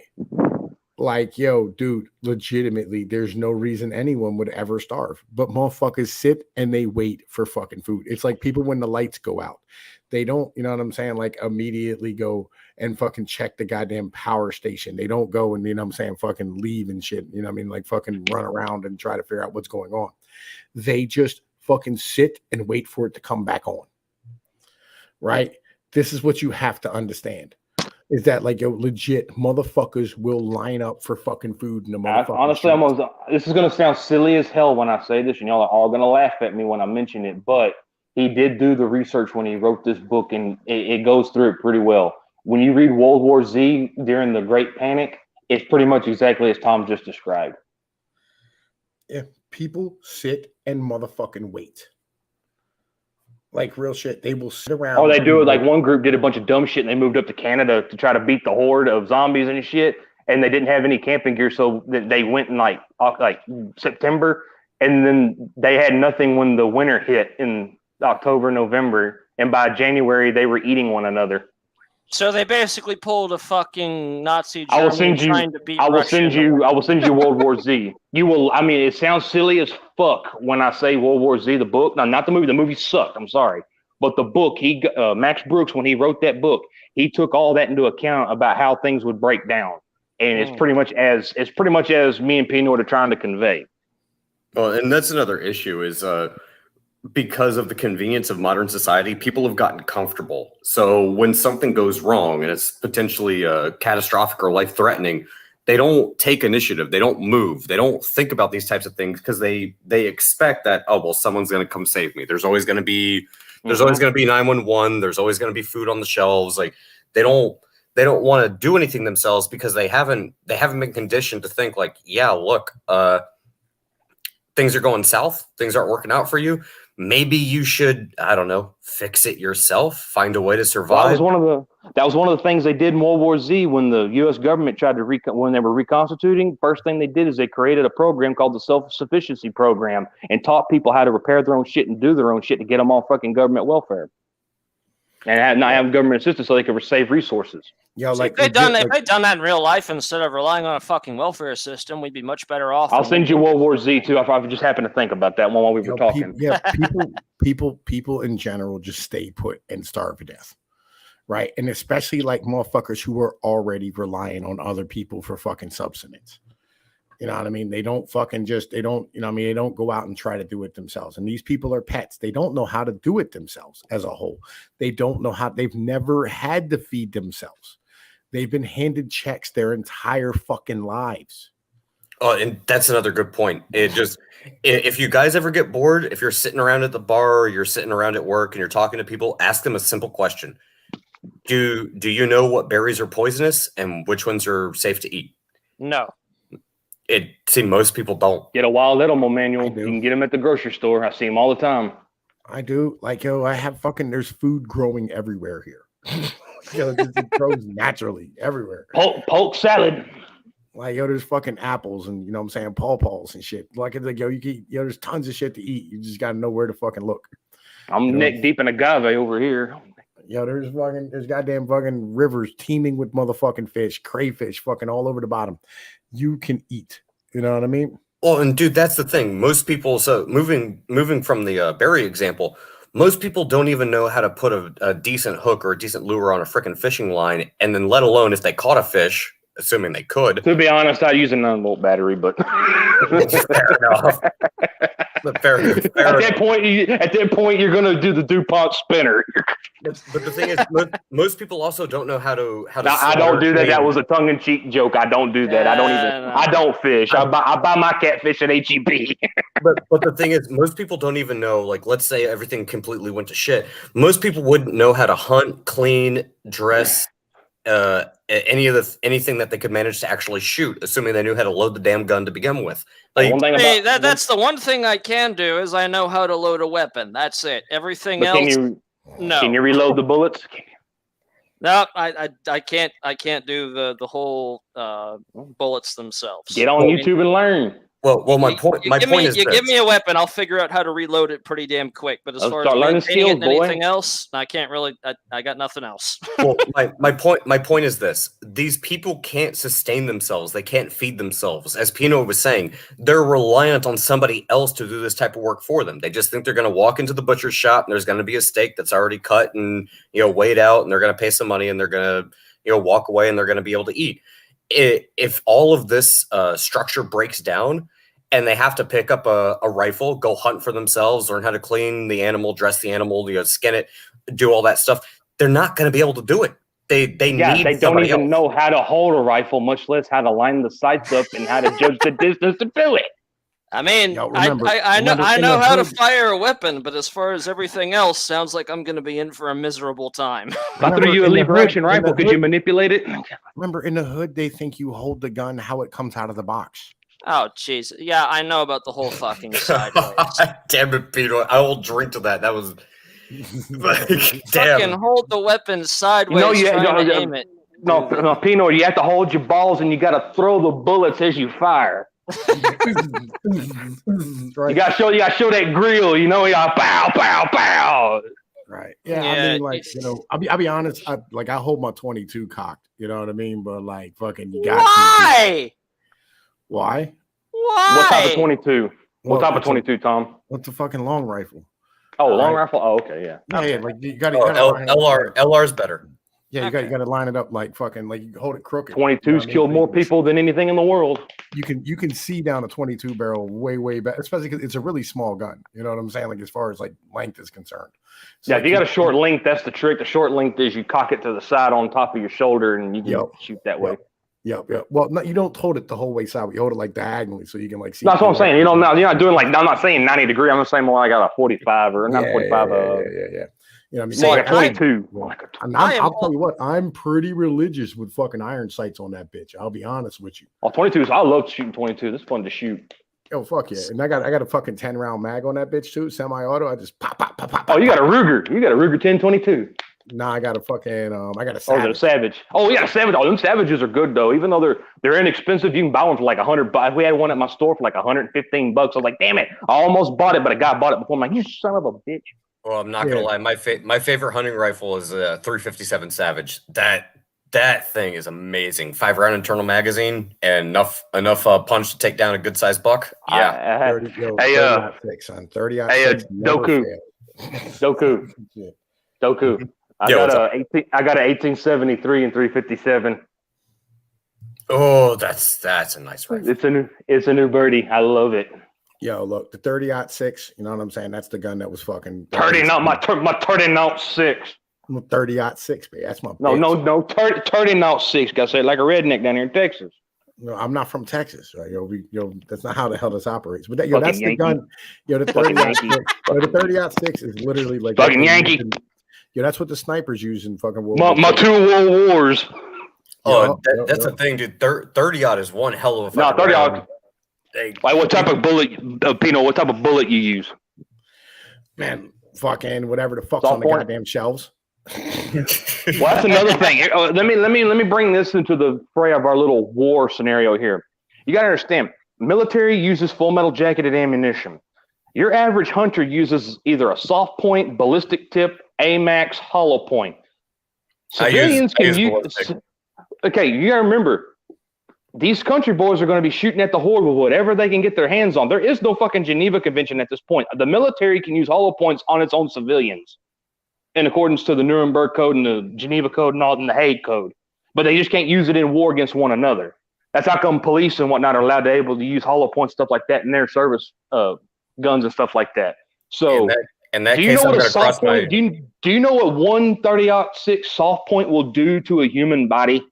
So you're talking frangible rounds at that point in time, or close to frangible, and you see a lot of people complaining like, oh my god, look at the exit window of this thing, and let me show you the exit window on a soft point. A 55 grain 223 soft point will knock a softball size hole exit wound on a coyote that I shot at 50 yards. Ask me how I know. Well, let me No say bet. this. I also have fucking pumpkin balls for the motherfucking 12 gauge as well, which will take a beach ball size. You're not getting. But you're limited on range. You got about a 200-yard range on that one. I mean, you could probably get 300 if you arced it a little bit, but yeah, there's no reason for that because it won't go through at that point. But like, yo, legitimately, it'll hurt though. It'll knock the wind out of them. You hit somebody in the chest with a 12 gauge slug, you'll take the top half of the body the fuck off. A 38 will do it. 38 special. You get hit the top of the head, will knock top of your head off. Yo, and ad hoc. This is why I'm not worried about fucking people coming out.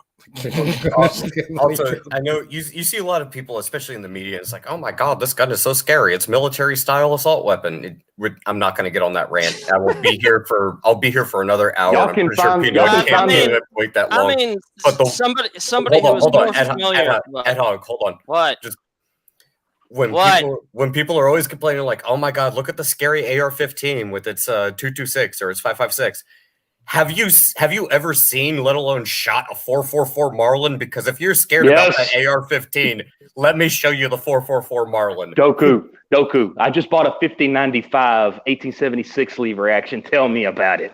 Ooh, yeah, Well, I don't know one, but that's even then, gun. you're talking about them being scared of military issued equipment. That's what I'm familiar with, and it's not that terrifying at all. People look at it and cow away, and I'm gonna look at them like they're fucking crazy. It's like, what? It's just Like that guy, like that journalist that shot one and like freaked out because he shot one. I'm like, dude, you a bitch from hell. Man, I couldn't fucking wait to get my hands on that military equipment, and all throughout basic, I was a very happy boy. That's the thing. Like, everyone's freaking out. Like, oh my god, this gun looks so scary. But then you show them the bullet. It's like, oh, that's a scary bullet.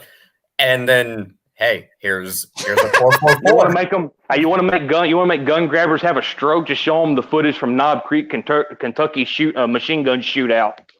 Oh, I wish I could have one of those. Go to Knob Creek. You can shoot them for a weekend. Yo, fuck that 444, bro. Like, yo, you got to look at them 50 cal rounds. I know, that's why I got a 50. The 5095. The 50 cal BMG rounds. The BMG, yo, them BMG rounds are fucking obscene. Like, yo, they're like $7 a piece on some fucking banana shit. They're fucking sick. I know someone that owns a 10 millimeter. They're expensive. The thing is, though, like, but he's got the stupid money to do that. Well, you get the right rifle, and honestly, I've shot a 50 cal BMG twice, and one rifle, I definitely felt that shit the next day. The other one, almost no recoil. The 444, on the other hand, I'm pretty sure that damn thing was going to break my fucking collarbone because it's wood stock. That shit hurt. I want an AA-12. Like, real shit. Those are awesome. Well, I want the AA-12 with the Frag 12 micro grenades that go for that damn thing. That's what I would want. That's DACA right there. No. What you're describing is basically an actual bolter from 40K. Again, I've been saying for the longest damn time, shall not be infringed. Where the hell is my automatic grenade launcher? Because if I'm part of the militia, the military owes me an automatic grenade launcher. Damn it. You can own them. You have to pay $50,000-$60,000 per gun to do it and wait 6 months. You can do it. It's just you have to go to Mother May I. You have to cuff the balls. You gotta. Also, I'm not giving the ATF a reason to kick down my door for whenever they damn well please. They don't do it. They don't do it with that one. I've talked to some agents on that. I got some friends that own machine guns, and that don't happen. What happens is they'll come up to them, they'll knock on the door, and you have to present a list of what you got, and they review the list and they go on. Well, That's you know what happens when my investments fully pay off and I have a shit ton of money that I can just toss it. Here's what I would do. Here's what I would do if it was me. That damn grenade launcher. Oh hell yeah! You want a Mark 19? Oh hell yeah! I want a Mark 19. Hell yeah! I want to feed that sucker too. Mark 19s are all right. They're not bad. See that guy? Fuck him and everyone near him. That's a Mark 19. Yeah. Put some hellhound in that sumbitch. I mean, shit. That's what I tell my boys in the 501st when we're talking boomer. Yep. You know, have you guys ever seen the video of the dude who's on top of the fortified Humvee where he's just he has the automatic loading it? Yeah, launcher. I've seen that one. He's loading it. He's loading it. Taking fire. Shit's bouncing off of him, and he's just loading it in, firing a bunch of shit, loading it in, firing a bunch of shit. And that's the best part about that video is just tunk tunk tunk, and then you see whatever he's pointed at is just it's gone. That's a lot of dirt. Yep, that's a lot of dirt. Don't. Man, I'll be real. Like, I feel like you need like 3 guns for the apocalypse. That's my mentality, right? You need a 22 for small game. You need like a 30-06 or a 308 for big game, and you need a motherfucking 12 gauge for fucking defense. And I keep my bow around just so I want to keep my profile low. But that's just me. I train with a bow. I've been shooting a bow since I was 8 years old. Listen, like, I'll be real. I never had the opportunity to learn bow hunting. You know what I mean? It's not something it's that was fun taught to me. Like, I don't know. I have a buddy of mine, like, he can't hunt with a fucking rifle because, like, he's a multiple felon and shit, and he can still go bow hunting and shit, right? And like now you're allowed to use crossbows during motherfucking archery season, and I feel like that's cheating because, and not only that, like, no, actually, it's not because it's harder because you got to understand, when you're hunting that way, because I've done that type of hunting my entire life, is you have to get close. I mean, like when I'll be sitting in the stand. When I was hunting with Dad, I could reach out. I'm sorry. My man's be motherfucking out here shooting at like fucking. He'd be shooting at Bambi and shit. You know what I mean? Like fucking running through the motherfucking woods and whatnot. I know a guy. That's what he would do. He would shoot his tags out, and then he'd shoot his wife's tags out, and then when they had a baby, he bought tags on the baby. And the baby was a year old, and he shot his tags out. Right, legitimately, like, this motherfucker here, like, he probably. That was when I was growing up. Like, we had to go chase this fucking deer down, and we drug it out to the motherfucking street and shit, and it probably weighed maybe 90 pounds, right? And he hit this motherfucker in the ass. He didn't even hit him in the motherfucking. Yo, I mean, when you're doing stuff like bow hunting, that's like harpooning. It's not. Really I don't shoot under 20 yards. I've never shot a deer under 20 yards. I mean, it's not the arrow impact that's going to kill them. It's the blood loss. So well, that's why I have wicked ass broadheads. That's why. Yeah. You hit him with the broadhead properly in the right spot. It will be the right behind the front shoulder, and he'll knock them down every time, and they won't run very far. My man, I always used to rate it tri-tips. Way out and came out of his fucking chest, like, legit. And then his deer took off and like fell down like probably like 20 yards down the fucking down the hill. Deer got a lot of fight in them. People don't know, but deer got a lot of fight in them. They got a strong will to live. Yeah, and then I had to climb down the motherfucking mountain and shit, and motherfucking like scoot down on my goddamn butt the whole way down this mountain to go get this fucking deer laying at the bottom of this. Did you ever get in your stand and open the door and there's a fucking cougar waiting on you? No, but we done it with there's bears, fucking bears. Oh yeah, bears. No, that cougar opened that door. That somebody looked at me and went, wow. I'm like, whoa, fuck. Swiped at me. I'm like, ah. Yeah, the bears will literally climb up in a fucking tree stand. Oh yeah, they're fucking ridiculous. Oh, But are yo, they black bear? Are they black bear or grizz? Black bear grizzlies are in Black the bear. fucking Northwest. We don't have fucking grizzlies. in the Yeah, Northeast. yeah, we got the black bears around here, and those bastards are an odd combination of aggressive and friendly at the same damn time, and I don't like them. You know, like legit, they're cute. You know what I'm saying? 'Cause, You're like, the Cubs will be oh, down and there. then they go to mawing your face off. Yo, no, because like the Cubs will be down there playing in the creek and shit. You know what I mean? Like you want to go take a picture of them, but like you're fucking terrified because that mama walks up and you'll be fucking dead. You know what I mean? Because it'll just fucking end your goddamn life without even fucking. It's like thinking down about it. here, them fucking feral hogs down here, they're the same goddamn way. Them mama feral hogs, they get about 400 pounds and they get about 20 piglets around them. And there you are walking through your stand, and all of a sudden there you are amongst them. And you hear this thing, you hear mama chomping her jaws like two 2x4s slapping together with them great big tuskies. Oh yeah, the fucking wild No. hogs down there. I No. actually had a family who they had land down in hill country, but they had to sell it because it was supposed to be like a hunting property. All of the wild game gone. Why? Because they're Feral a hogs. fucking family of wild hogs, and They'll eat every freaking thing in there.